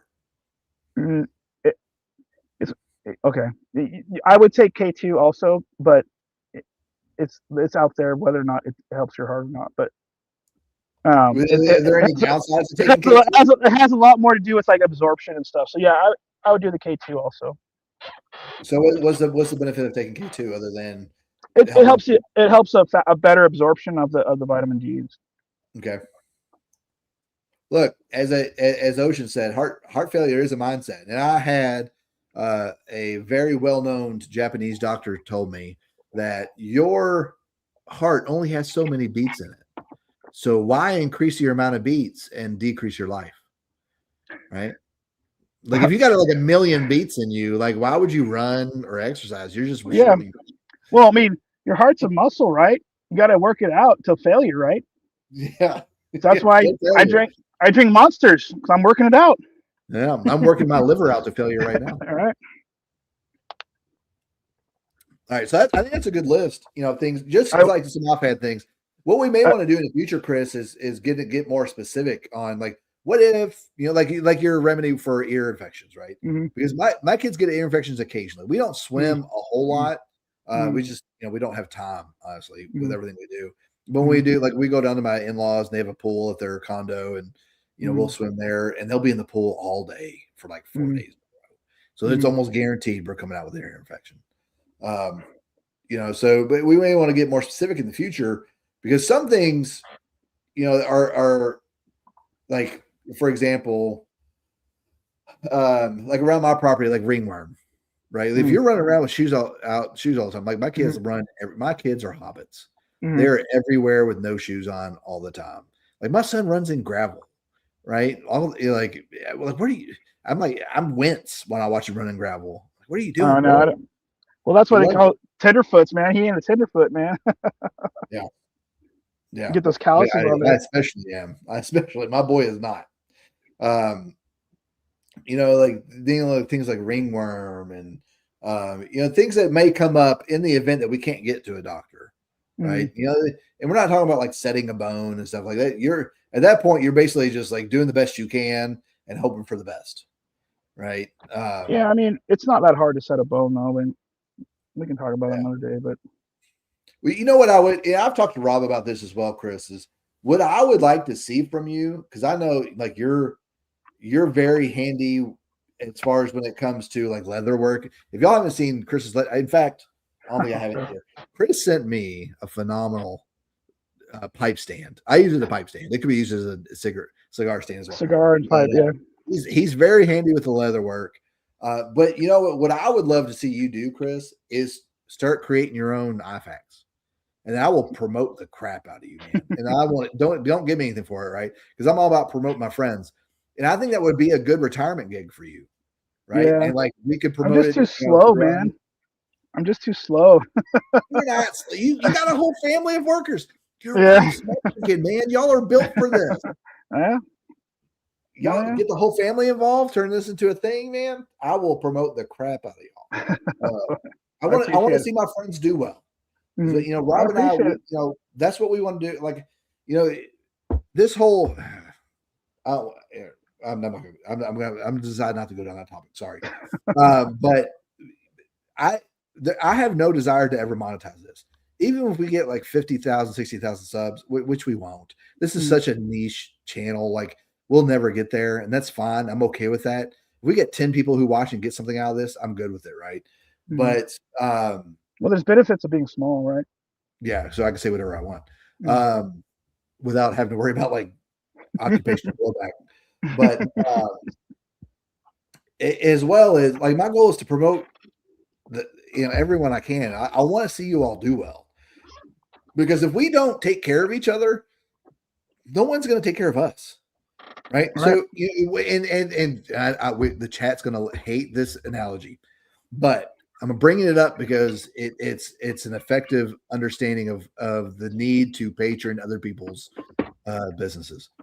The average dollar in the Jewish community circles around 13 times before it ever leaves, Mm. which means the Jews are patroning each other's businesses all the time because they see themselves as a community, and But so the they original rather came money. from yours and my tax dollars. Yeah. Well, it might be some, it might be fraud. Who knows? But we need to do the same thing as Catholics, man. Like at my job, I push Catholic business owners all the time. My goal is like, hey, if you need an accountant, I know 6 of them. I will send you to one. Oh, you need an estate attorney? I know 3 of them. Right? You need an electrician? I got a dozen. Right? And I'm trying to patron each other's businesses because we need to create our own parallel economy. Mhm. And if y'all haven't seen it, what's going on right now, the groundwork is being laid for us to be ostracized as Americans again. Mhm. Right, with the Ted Cruz stuff and Zodiac killer.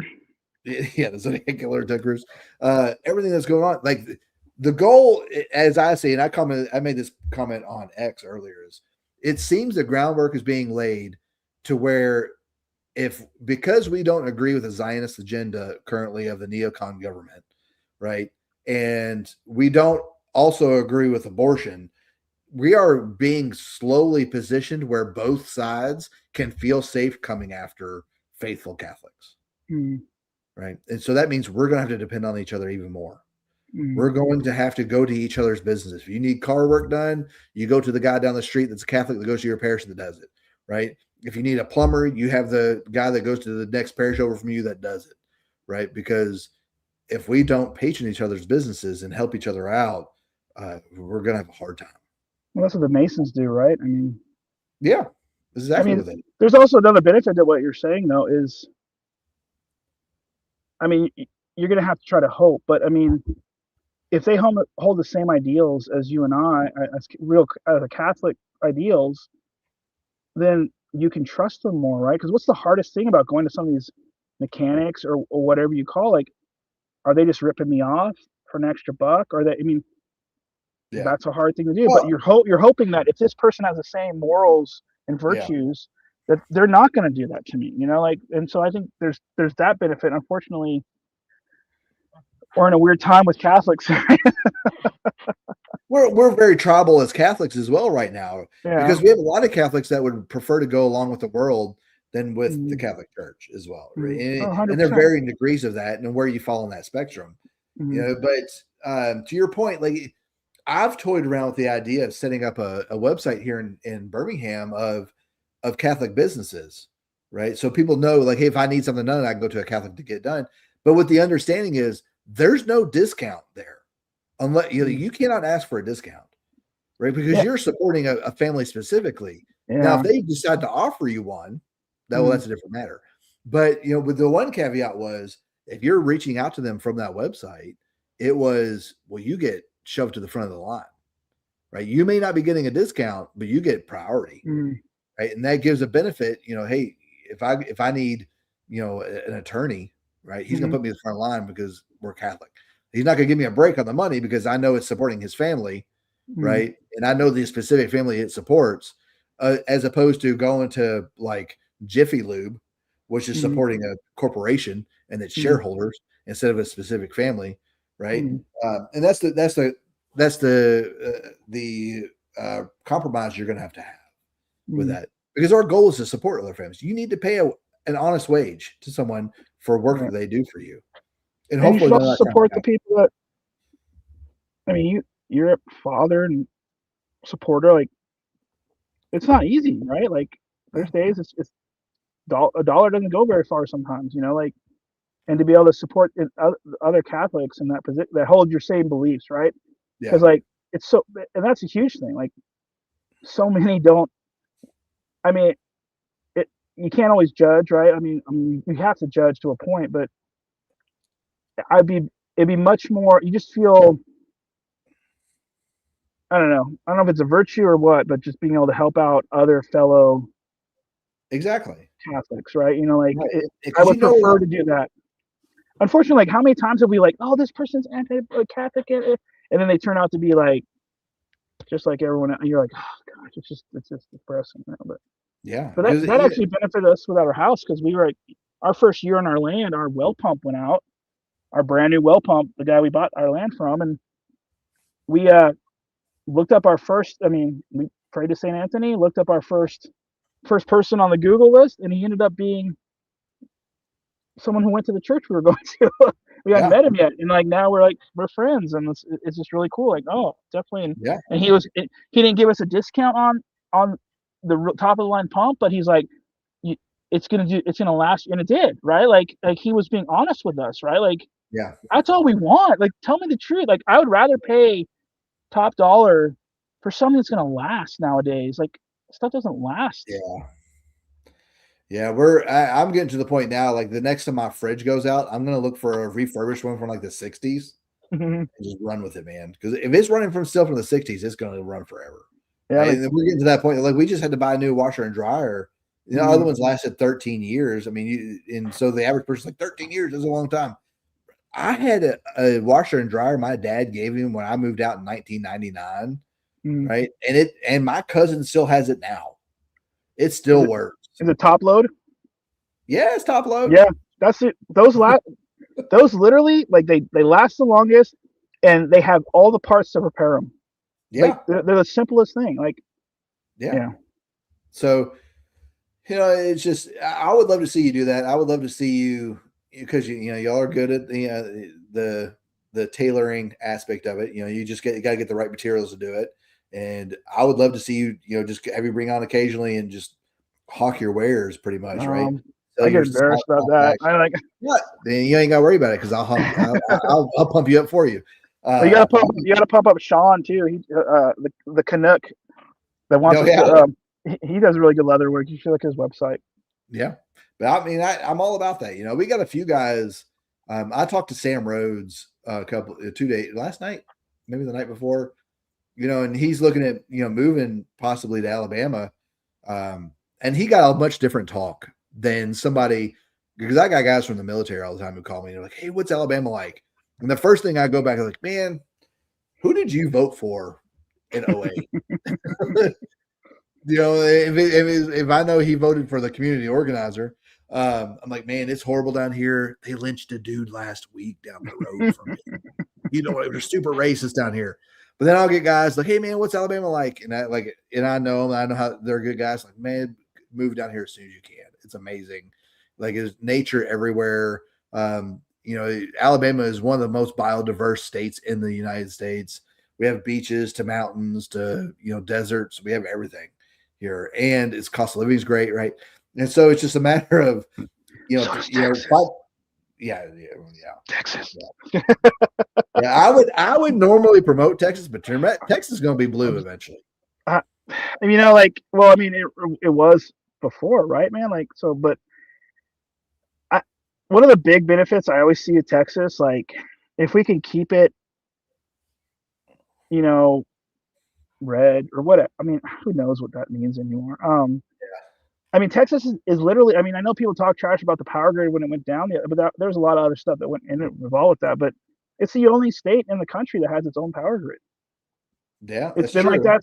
They made that one of the reasons they did that was because of the ports, because in the longest beach, because they wanted to be able to resupply during World War II, I believe it was, and it's like, yeah, but they're also susceptible to the Bolshevik, environmental disease as well. That's why you have giant solar farms. Bro, got damaged by that snowstorm a few years ago. It actually was the wind farm, man. And they've been building up, like, so our county refused them, but I can see them because I can see 20 miles across the hill country from my house, Yeah. and you can just see them blinking. Like, so like the county just northwest of us, and they're just everywhere, man. Like, it's just ridiculous. And like, people don't realize it is so.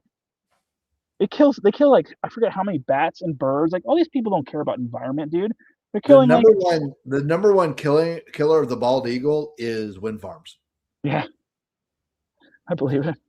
Driving through it, so I was driving on my way up to. Man, I want to kill one. I want one of those feathers, bro. Like, I can't even do that. I was driving up to St. Paul. And we had to go through Illinois, and we drove through like 50 miles of wind farm. Yeah, out in the middle of these like cornfields and stuff. mm-hmm. Out in the middle It's of like nowhere. 29 Palms. Were you ever at 29 Palms? I missed that boat. Dude, I never had to traveling go to 29 Palms. right through Palm Springs and stuff. It was just like, I mean, it's probably worse now, but it was just like literally miles and miles of just of the wind farms, you know. But I mean, that makes difference. The desert. Who wants to be out there? Yeah, it's the desert. gays and the, Who cares? yeah, Like, yeah. you know, screw the desert tourists. Nobody cares about a desert tourist. Yeah. You know? But yeah, it's. But you know, in Alabama, the thing we're fighting with here in Alabama is the data centers. Man, they are loving data centers. They're everywhere, man. Which it makes no sense. You think they would put them all up north because the cooling capability you need to keep these things cool, like the amount of power you need to fund to AC these things is enormous down here. Well, just actually, it's so that's what it's there for.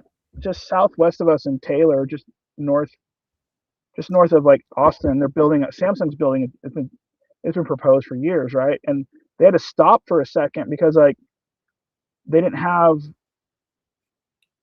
I forget, they had to build a cooling pond because the water that they built it there because of the water, the river that was running by there, but it wasn't proper water, some type of water that wasn't good, best enough to make the farms, and so it was just like, it's just getting ridiculous, man.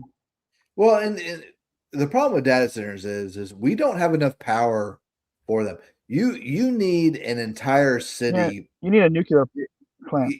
Yeah, they need their own dedicated plants, pretty much, because one data center draws enough power that an entire city does, and the infrastructure just cannot support it. Well, you notice all the enviro-weenies? The enviro-weenies don't even remember nuke. My whole life, don't do nukes, don't do nukes, and then all of a sudden, oh no, we're gonna do nukes and stuff like. It's the greenest power. Well, it is one of the greenest powers, but yeah. So, Lord, send us the asteroid. Is all like we would benefit from nothing more than a giant coronal mass ejection or an EMP. Like, get rid of all this technology. It is horrible for us. We need to get rid of it. Yeah, like, y'all won't be able to see another GNR podcast, but that's fine. Y'all be all right. Yeah, the whole thing with the EMP though, man, like it would take a mass ejection, a coronal mass ejection, to really do any kind of damage. But yeah, I mean, they've been shielding everything from EMP since the 80s. So it's like, they did some in the 80s, and then it really wasn't emphasized anymore because when the EMP Commission came out in 1998, we were woefully unprepared for the event of like a massive EMP event happening somewhere in the United States. Now the Trump administration, in 2019, he wrote an executive order to reinforce the infrastructure. But it only lasted until he got out of office in 2020. But he has been reinforcing it since he came back in this, in his current term. But it's still not enough. We have too many things that are on, what do they call it? There's these little nodes everywhere that transfer power everywhere, and they're highly susceptible to any type of electromagnetic interference. And we would have massive amounts of people unable to get power for years, especially the transformers without. Because people don't like those transformers have about 50 gallons of oil in them. I've seen them blow up. I was driving by one, we hit by lightning, blew up in front of us. Yeah, there's nothing more fun as a firefighter to go to a transformer on fire because you can't do anything. Yeah, you just have to sit there and watch it and make sure it doesn't catch anything else on fire. It's the easiest call ever to go on. Because you don't have to even deploy the hose or nothing. You just sit there and watch it and just make sure. Because you can't do anything. You can't spray water on an electric power line. You'll die.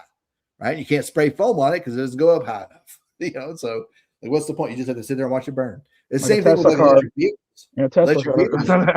vehicles, electric vehicles, you just watch them burn. You can't do anything about it. Mhm. You know, let's see. We'll look at some of these comments. I tried to answer y'all's questions as we could, as we went through things. I don't think if I didn't need a cell phone for work, I would never have one. I hate having a cell phone. I hate with every fiber of my being.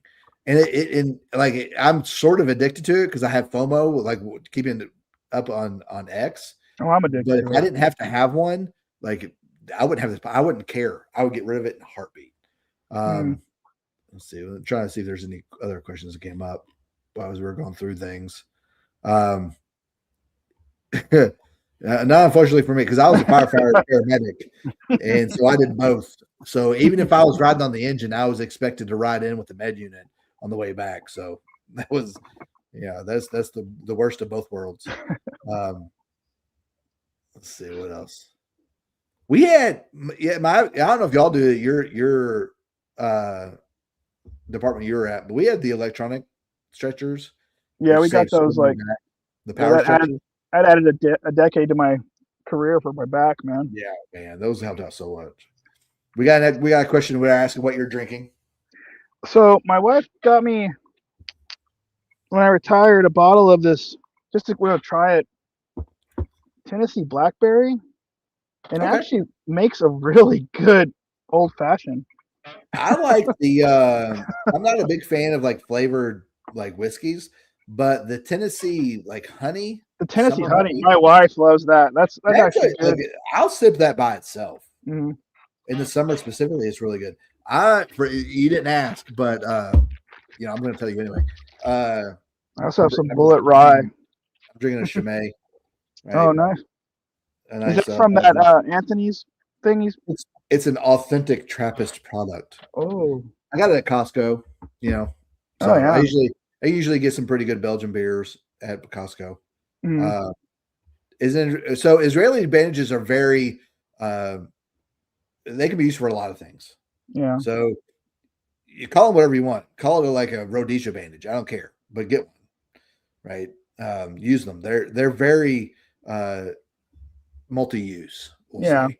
But I mean, cravats can be used the same way. Yeah. So yeah. I mean, I try to give like people like, oh, this is like awesome option, but if they're like me and they're broke, like there's options that work just fine. Like I mean, you can use a bandana.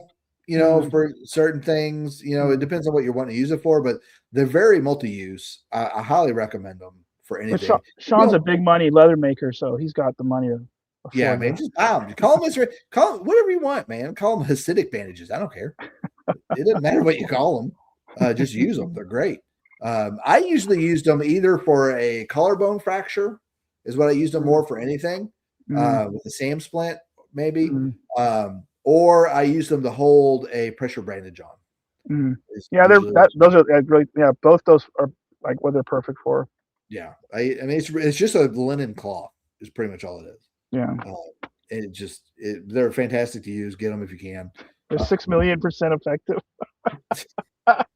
This is known. This is science. Actually, it is. Yeah. But really, I think after these studies were done, it is really only 274,000% effective. So we'll have to see. Mm-hmm. Did you want me to go over the respiratory? What was somebody asked about how to do respiratory in a SHTF situation? Yeah, go for it. Yeah, go. So I also did I have a whole bunch of stuff on antibiotics too. They were wondering about those Jace cases or whatever. Yes, but, we'll hit that last because I think that was one question that was asked. I was going to ask you what you thought about it. I've okay opinions. We'll go ahead and hit it. So the Jace, and there's a couple other companies do it. You're basically just overpaying for convenience. Is really all it is. I mean, it's a good deal. Like if you can afford it, right? Like it's all packaged up for you, whatever. But you can get those for literally a tenth of the cost, like all those medicines. Yeah. You just have to get a prescription for most of them is the issue. It's like finding someone to give you. It Unless you depends. use like the fish antibiotics or something, like Well, I mean, for example, like we keep ivermectin on mhm, mhm, for everything. Right now, apparently, I haven't been taking enough ivermectin because apparently, I haven't been taking enough for my body weight, mhm, which I didn't really. I let my wife handle that, and she gave it to me, and she's a nurse. mhm, I think it's just something she misread. mhm, So things like that we keep on hand. But yeah, the antibiotics and stuff, you can get it way cheaper. Some of it's through prescription only. You mhm, just kind of have to find a physician that can just write you a prescription. You just go pick it up because mhm, especially when it comes to like the antibiotics, it's pretty benign, mhm. right? You're not exactly asking for a prescription to some type of pain medicine, or right, where it's a controlled substance. It's not that big of a deal. Mhm. Now, if we get into, I haven't looked at fish antibiotics, in probably 5 years, So they're the and same. I thought I remembered a legislation going through to where they couldn't offer it anymore. Yeah, Am I I heard missing? something about it, like Tractor Supply was like limiting it, and Yeah, um, it's the same stuff, man. Like, yeah, and they're actually in in human dosings. But again, like I have heard that if you set up like a Bitcoin or something like that, and you contact the place where they make it, i.e., India or China, and I've heard it's $65.72 to get like 1,000 of amoxicillin sent to you, and they'll even throw in like 500 boner pills too. I've heard, but that sounds like a very specific amount of money, Chris. I mean, yeah, I mean, so like you can, and it's kind of weird how it works. So like they ship it to their doctor that prescribes it to you. I forget how you get it, but it's Yeah, extremely cheap. Like you can literally get triple the amount a JSCase can give you of all these meds yeah. for like $100. And keep in mind, guys, like so, most And of it's our legit because it's medications, under prescriptions. So are made in India now. yeah, India, Like we have Philippines, and outsourced China. all of that. Yeah. That in China, which is when COVID hit, that was a big sticking point for a lot of people. Like Hmm. we have nothing here, right? We don't produce our own aspirin anymore. We don't produce anything. And aspirin's like you can get it from like a willow tree, right? You just chew on Hmm. the bark, and it's not as efficacious as like the concentrated aspirin, obviously, but it's not hard to do, but we just don't do it here anymore, Hmm. which is a logistic failure. Well, So Tylenol comes from bark too. So I was kind of like I had put up a good like if they wanted to do it that way, I mean I could put it on Telegram or something, whatever. But it, there's certain if you're going to do it, there's certain antibiotics you want. Like you want to know, you want to have something for gram positive, gram negative. You want to have something yeah, that can possibly be broad spectrum for a lot. Some things work better for respiratory, some things work better for GI.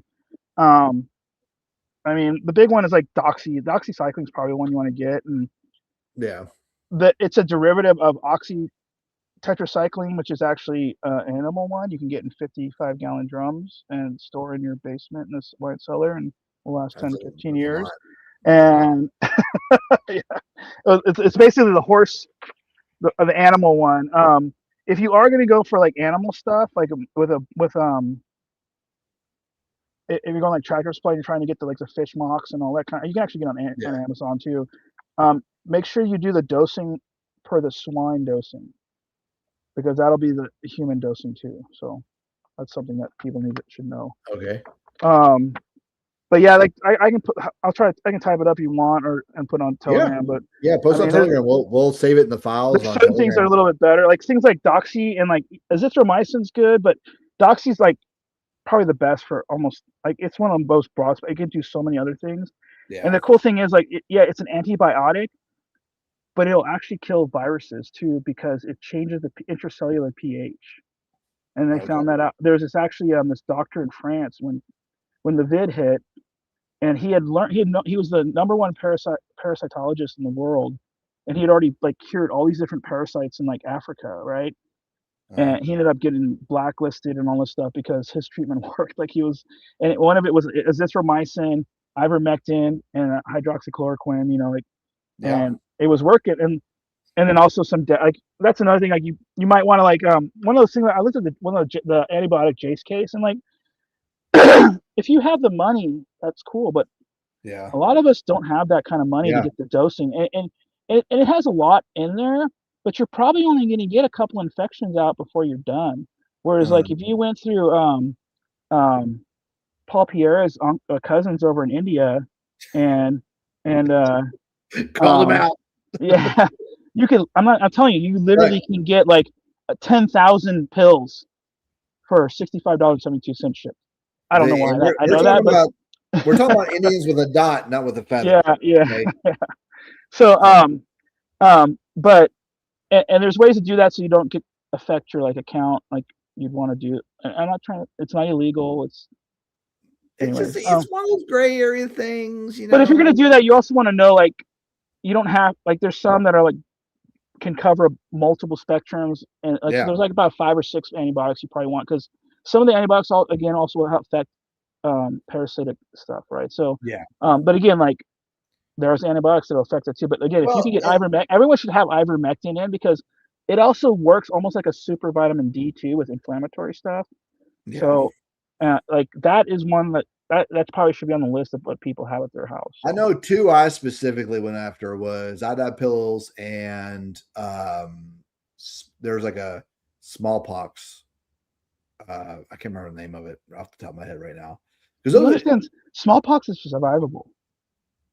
It is. Well, like I've been vaccinated against it, right? So I'm not worried about me. But still, like, so we actually like if there's a really good book out there we've talked about before, but they found like how the way viruses come, they'll come in and like they'll kill you, but viruses don't want to kill their hosts, so they overproduce the initial strain, and they have a high kill rate. But when it comes back around, it's very low. And when they were starting to see these smallpox deaths and epidemics, it was post-vaccination by these governments because they caused the virus to mutate. Yeah. And so like, yeah, I mean, we can get into. I don't want to get into that because I want you guys banned. Well, like it was like especially like the iodine pills. That's that's really just to clean out your thyroid in the event of radiation. Radiation, right? Because like, and that's just if you're like having to drink water purification too. So so which just could be. I don't believe nukes are real. Like whatever. But I forgot you didn't talk about this, brother. Look, let's be honest. If they were real, Israel would have used them by now. No, we talked about this. They do not care. They would have used them by now if they're real. No, bro, they can't kill the goyim who's gonna freaking serve their foods on the Sabbath. Like, they don't need all of us. They don't need all of us. They just need like 300,000 or something, or whatever the Georgia Stone said, or whatever. They need that.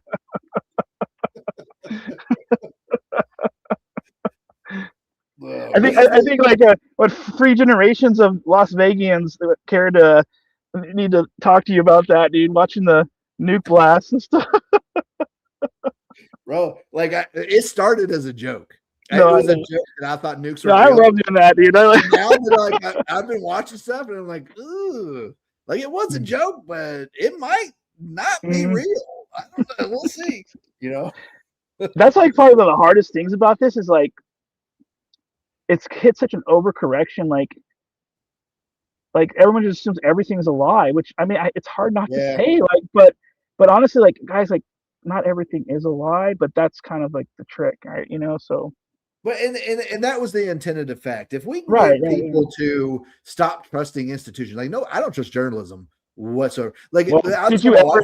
You never did. I mean, I never did before. Yeah, that's true too. Especially when they came up to in the military and firefighters, like you never talked to those guys. Screw them. They lied about everything, bro. Like you tell them how it was happening on the scene, and like or the PIO would tell them, and like they would make stuff up, dude. It was ridiculous. Bro, people live in Chernobyl now.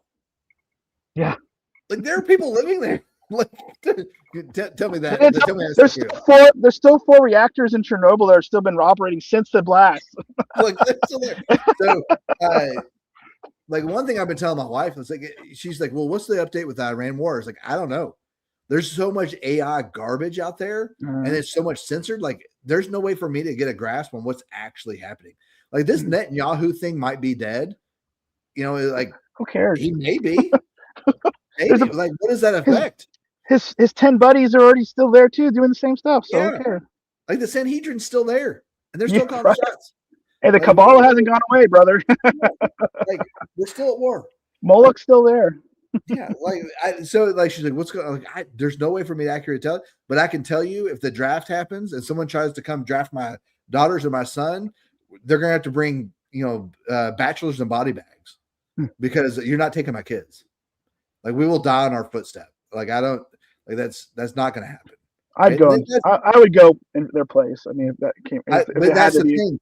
If you're not, once you're gone, they will take your kids anyway. Yeah, probably. Yeah, you're right. So I will just, anybody comes on. There's been some thing out there. Like I guess I didn't know this was a law, but up to the age of 44, if you're a medical personnel in any kind of medical field, they can draft you up to age 44.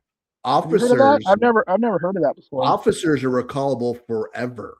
Yeah, well, because they're a higher fire job, right? I mean, yeah. Like you could be 65 years old and be recalled back into service as an officer. My scoutmaster, he was a quartermaster in World War II, and he got called back for Korea. He started the first Marine Jet Squadron. But yeah, he was done. Like, and it was just like, hey, guess what? But it was a different time too. But yeah, if they're gonna recall me, they got a month and a half. And then I hit 45 and I'm out. You got nothing. If they call me, I'm stopping TRT. I'm stopping everything. Y'all gonna get the worst version. Y'all are getting me with leukemia or something. Yeah. But then again, they also have to deal with my Latina wife. So Ted Cruz has always been full retard. Like one thing that we need to understand as Catholics is we are unable to assimilate evangelicals, Muslims, and Jews. It just cannot be done. We have different first principles, right? There are certain times where we can ally with people that don't share first principles, but when it comes down to it, when we're actually trying to build a civilization, you cannot have allies that have different first principles than you. Let's see. They've been doing this for a while. Ukraine's been rounding up people for a while. In fact, but only the Orthodox, right? Only the EOs, right? Well, there's Ukrainian Catholics. I know. I'm just teasing. But somebody was telling me, I don't know if y'all remember this, but back in the old days of RTF, when it was Mike Parrott and the other guy Joe, apparently Joe lives in Russia now.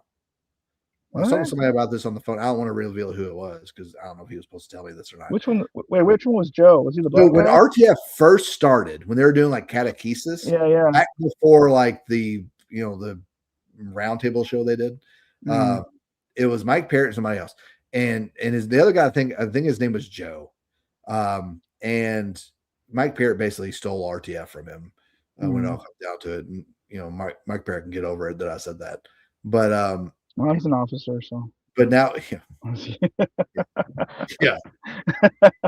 Like there are some things I like about Mike Parrott, because he basically exposed Christine Niles for the idiot that she is.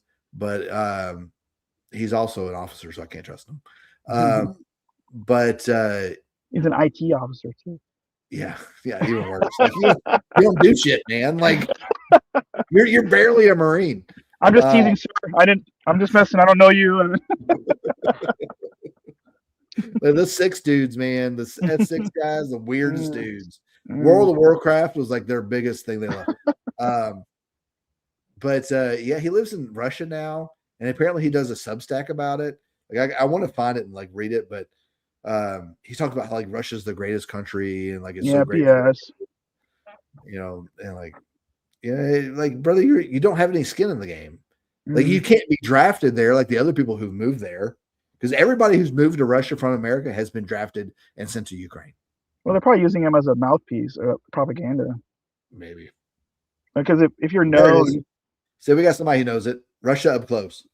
Right? So I'm kind of interested to see what he's saying because he's there as an American that works for a company that I think I've seen that. Yeah. Yeah. Be a little bit more, expand on that a little bit. What's not true and what's fake news? Because I can tell you for a fact, at least 6 people that I have read about and seen their commentary, as within a year of moving to Russia, they got conscripted and sent to the front lines. Well, yeah, there's a documentary that came out by some Russian reporter talk and shows that there was a guy that was from a European country and he moved there and he was next thing you know he's conscripted. Yeah, but Russia's never done that before. I mean, I don't know why you would ever think that would happen. I know, why would they ever do that? Who's ever done? Russia's never been known for doing things like that. Bro, if y'all knew the things I knew about Pelican Plus, y'all would lose your mind. What is up with that, man? It doesn't make any sense. With really big things that have happened recently with non-Catholics, man. I'm not going to say anything because, the people who have told me in trust. But, bro, I have a subscription to Pelican Plus, but I don't know about how much longer. There's a lot of hypocrisy going there. I haven't paid attention. This I was happy you guys didn't go on because I don't have a lot. I have limited funds to be able to put on the subscriptions and. But what are you talking about? You're retired. You got all the funds in the world. Oh yeah, whatever. This is such a vague statement. Read a book. Which book? Should I read the dictionary to find out more about this? He's saying get out of the Newsmax matrix. Isn't Newsmax like Fox News or something? Newsmax is super Zionist, but they've taken a bent away from it lately. Oh, really? Yeah, it's like I'm kind of trying to understand what's going on there. Guns and Rosaries will never have a locals. I will never make y'all pay for this ever. There's no, because anything I don't want to say on here, we just go to X, right? If I on here, I can't do anything with firearms or anything, so I would just go to X if I need to. There's no I don't need the money. I do this because I enjoy doing it. I am as well. I'm glad AB didn't go on Pelican Plus as well. Me too. Because two things would have happened. Either they would have been kicked off, or Anthony would be sued for breach of contract. One way or the other, that would not have gone well for them. Because love him or hate him, Anthony he's got good instincts, and he says exactly what he thinks.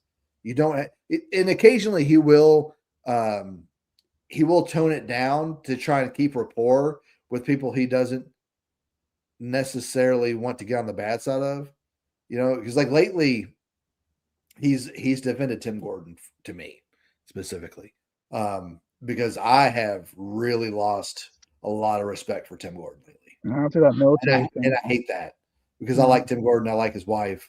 But he sold himself out for the Johnny come lately, 6-month e-girl. Right. And he's really trying to fight for the table scraps of Fuentes right now. And Andrew Wilson. And it's sad.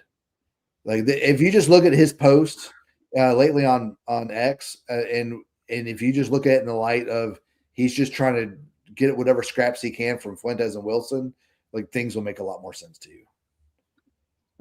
I haven't heard a lot about Fuentes in a while. Is he kind of taking a break or something? I don't know. I think it waxes and wanes. It depends on what the algorithm wants to show you. But I don't want to see Fuentes, but he's got some good takes on stuff. But man, he's still he's still a 26-year-old kid.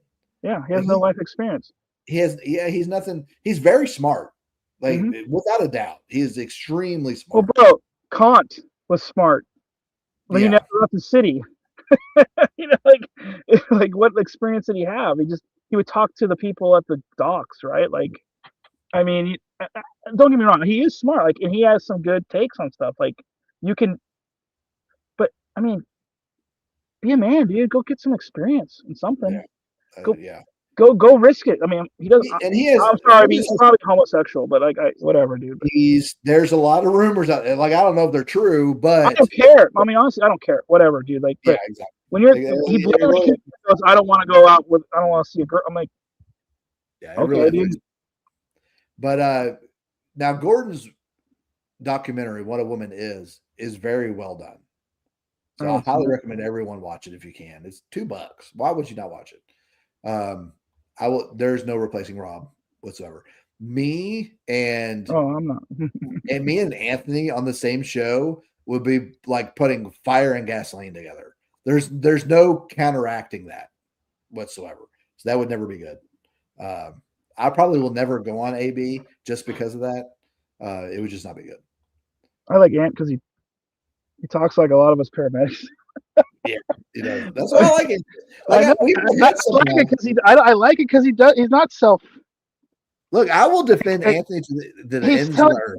He's like I mean, I've always been kind of blunt with stuff, but after what you and I see, like in the real, like the real world, and he sees the real world too, where he does a job. Like, platitudes don't help things, man. Like, it what we say might make you uncomfortable, but at least we're telling you the truth, like. And I respect that a lot from Anthony. Yeah, I agree. I like Anthony a lot. We butt heads on some things, but that's okay. I don't have to agree with everybody on everything. I mean, that's fun, right? There's no relationship if you're not like disagreeing with something. Yeah. Like, well, how boring would it be if I agreed with yeah. Why would you need a blessing to have a YouTube channel? Do I need a blessing to go to work? Now, if I'm teaching the faith, that's a different matter, right? But I don't. We don't hear whatsoever. Like, I will, I might occasionally bring up life circumstances and things that happened to me. Or, I mean, if Rob was here, it's infallible. If Rob was here, it would be infallible. But that's true. That's true. The Council of Blighton. I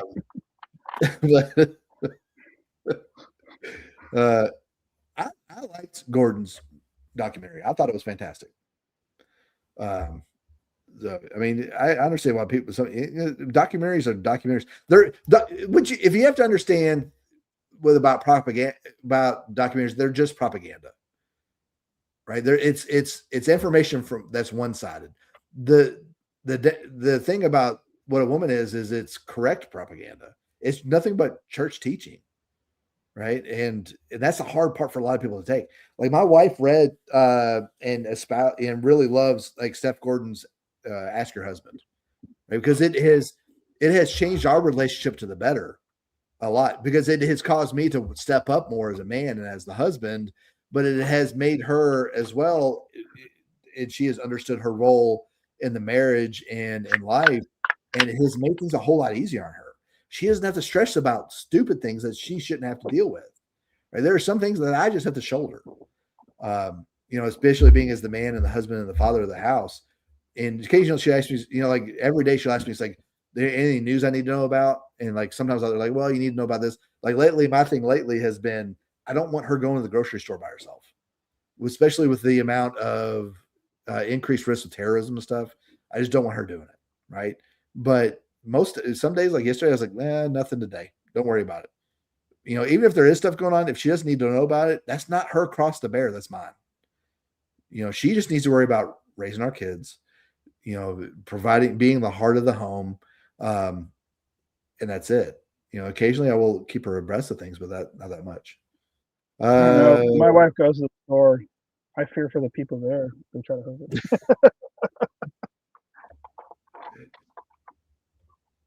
Yeah, I agree with this. I don't know what that means. I mean, even in safe suburbs, if you're in a suburb that is a gun-free zone, there's nothing safe about that suburb. Yeah, right. That's going to be the first target by if you look at any of these terrorist attacks. That's where the money is, man. Where do you think they go? All these terrorist attacks lately have happened in very liberal, high-density, gun-free zones. So just be aware. There's a bit, if you're adamant about going out by yourself anyway, just be aware. Look around. Never take your eye. If you see someone suspicious and you're not comfortable around, keep an eye on them and tell somebody about it. If you need to go out to your car by yourself, See if you can get like a custodian or somebody or a cashier or something at the store you're at to go out with you. We just need to be hyper vigilant right now with everything. Tell her to bring her pool stick. She seems to be really adept with her pool stick. For billiards. All right. So we have gone 2 hours, which is good. This is a good show. I enjoyed it. Does anybody have any further questions before we jump off for the week? Do you want me to just quick about the respiratory stuff, or? Yes, please. Let's do that real quick. So if someone has like a kid is asthmatic, or I mean, there's you know as well as I do, there's tons of respiratory issues that we don't probably have time for all that, but and I can talk about that another time or something. But specifically asthmatics, especially mild to moderate asthma attack, and you've probably seen this too when you're on the ambulance. So you can actually fix that with 1 to 2 liters of fluid. Yeah.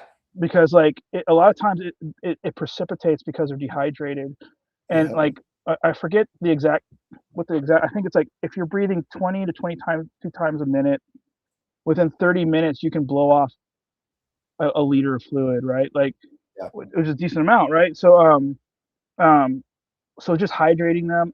Obviously, if they're breathing too fast, you can't. I would, if I was having a get home bag or whatever at your house. For a while they took them away and they changed it, but Primatene Mist you can get on Amazon. I don't know if they sell in stores anymore, but that was a epinephrine. They changed it to ephedrine, which is actually a derivative. Does a lot of same effects. It's not as fast acting, but either way, have those around. Also, steroids. And that's the thing. Like with the that Jace case, it came with some packs of solumedrol, methylprednisolone, which is, I may or may not have bad allergy times when I hit myself with that, but it's amazing. But unfortunately, we don't always get it. Ibuprofen won't really. It can help a little bit with that, because with respiratory illnesses, there's 3 things, right? There's bronchospasms, which is what the main thing with asthmatics, and then they start trapping air, and that's when they have to get intubated to be cycle the air out. And then there's the atelectasis, right? The fluid. So you have the fluid. So you got to fix the bronchospasm, the fluid, and then you have to fix the inflammation, and that's only going to be fixed with steroid, usually anti-inflammatories. But if you're if you can hit it fast, epinephrine will help that, right? Like, so if you can get those sprays in there, honestly, like they have EpiPens out there. They're super expensive, but I always guide people to be buying the ampules, which the ampules are like, they're like literally pennies. It might take you a few minutes, like a few seconds, not even a minute, to pull up what you need to give them. Yeah. But that will help them. And then also, I was looking at a bunch of studies. People don't realize this, but caffeine. If you can get them to swallow any kind of caffeine, it actually has bronchospastic abilities. You can actually nebulize caffeine to stop bronch. There's 2 animal studies right now, but it's working on the same tissues, right? The different type of squamous cells that are in your lungs. So, it has been shown to actually reverse bronchospastic activity. So, maybe get some powdered caffeine, and I'm talking like shit hits the fan scenario. Like, you can nebulize by boiling water and steaming the med, right? Yeah. And put them out. So then, like, get some powdered caffeine, and you can buy it for cheap as heck on Amazon or eBay or something, and just put a little bit of it. I mean, I'm planning on getting some just because I had my coffee. But anyway, don't tell my. You're like a caffeine suppository. Completely bypass the liver. Oh, bro, that'd be amazing. But then again, how does that work when you have the AM BM after your coffee? But yeah, so think about it. We can talk about other stuff with that, steroids and stuff. But so someone with that does have like a kid with asthma and stuff, it might be good just to be able to get some of that solumedrol or dexamethasone. You can get dexamethasone pill form too, which is really good. They both work. I think solumedrol works amazing, but dexamethasone will last a little bit longer. allergies, it seems like solumedrol, methylprednisolone works way better for Yeah. allergies, in my opinion. But sometimes docs will talk about above the diaphragm, they'll give Dex, and below the diaphragm, they'll give. I don't know if that's a thing, but I've heard a couple of doctors talk about it. But yeah, I mean, just to throw that, 'cause I remember one of the guys was asking about that, and that's an issue, right? When you have your kids, I mean, you're trying to like figure out like. I think this is I like learning about this stuff. Like I have some like herbal stuff that I've looked into, like for people, like because when you get when the hospitals and everything go away, like you still Yeah. need to take care of stuff, right? So and things were taken care of before we had allopathic medicine, right? Like so. Yeah. Anyway. And I think a good book for that is Where There Is No Doctor is a good. Yeah, it's a pretty good reference. There's a few others that are just keep in mind, like these are people who sell these books for a living, right? This is how they make their money. So you just kind of read it with that eye when you're reading these things. But there's some good, just like the Ranger Medicine Handbook. What is it? There's some amazing stuff in there, especially Yeah. like for feel like I still remember it was like the coolest thing when I was a Cub Scout or Boy Scout. Like they're like, oh yeah, man, like 'cause we had to do wilderness survival and stuff, and they taught us like let the flies lay their eggs in your wound because maggots only eat dead tissue, and then once you start bleeding good, like and that's the thing, and then like your urine is sterile, you clean it out with your urine, like people think, oh, it's gross, but it's sterile, guys. It's a bunch of potassium and sodium and like electrolytes coming out, like yeah, I mean, there's a bunch of stuff. Like I would love to come back on just because like have you talk about the March assessment, because it kind of came to me like when I went on that motorcycle accident on my way home the other day with my wife. There was no medical for like 20 minutes, right? And this chick had a broken pelvis, and I didn't have I wasn't even at work. I was on my way home, and I just think there's some things that we can tell people that can help out, right? Because those people, they all wanted to help, and I love that. Like that's why I love volley firefighters. Like they might not know a lot of stuff, but they just wanted to be there, right? And just to have someone there to do it, like they want to help. Hey guys, like so it was cool. Like we had an army specialist that had pulled up, and he wanted to help. He just all he had was his IFAC. He didn't really know, like, and just to give like a quick like a March assessment's easy. That's where they made it. It's for the military, right? A bunch of the OS dummies, right? So at least be able to do stuff and be able to like expose. Like, I think it would be good to do a show on that, just to like just kind of, hey, when you're there, it's important to find the injuries, right? Like, and like back to like when I was on last time, the whole adrenaline rush. Like, I don't know. I'm trying to think through stuff like how to get people to figure out how to manage that. That aren't like us, it doesn't. Yeah, exactly. And what we may need to do is maybe not do a show about it, but maybe, we can get together at some point and just create a video about it. Right. Just like an instructional video about it, just like a wave tops, how to go through this stuff. Right. Because it's hard to convey a lot during a, side-by-side interview like this. Right. Absolutely. Because my goal this year, because I don't want to do it in the spring, was I want to do a meetup, camp out, shoot, and everything. The schedule didn't work out with life and everything to do it this spring. The fall is definitely a much better option. I don't want to do it in the summer because y'all won't survive in Alabama. Hot as hell. Yeah. y'all will see hell, and it'll stare you in the face, and you won't like it. Nothing happens between in the Texas, like nothing happens between 11 and 3 in the afternoon in Texas, like in the summer, dude. We get up early, do our land stuff, and then it's just too darn hot, man. Like this is way too hot. But we'll do one in the fall. I'll have it at my property. It's 10 minutes down the road from my house.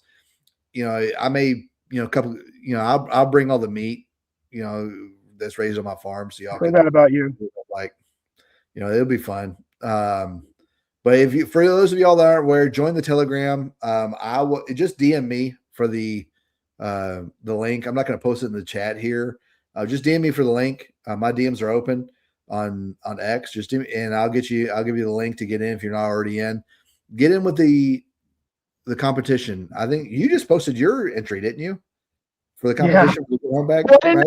I didn't know you wanted me to explain everything. So I was like sitting there rushing, and I was like, Okay, like because you post like I want to know why you wanted to put that stuff in there. I'm like, oh crap, just have a good reason for it, right? So the competition this month is create a get home bag, and and then go. That's my bag. Yeah, go everything that you have in it, and just explain the reason why you have it in there. Like you can have like a bottle, like a teddy bear in there, right? And just having a reason for why you have it in there, because you're gonna have to carry it, right? So you better have a good reason for having it with you.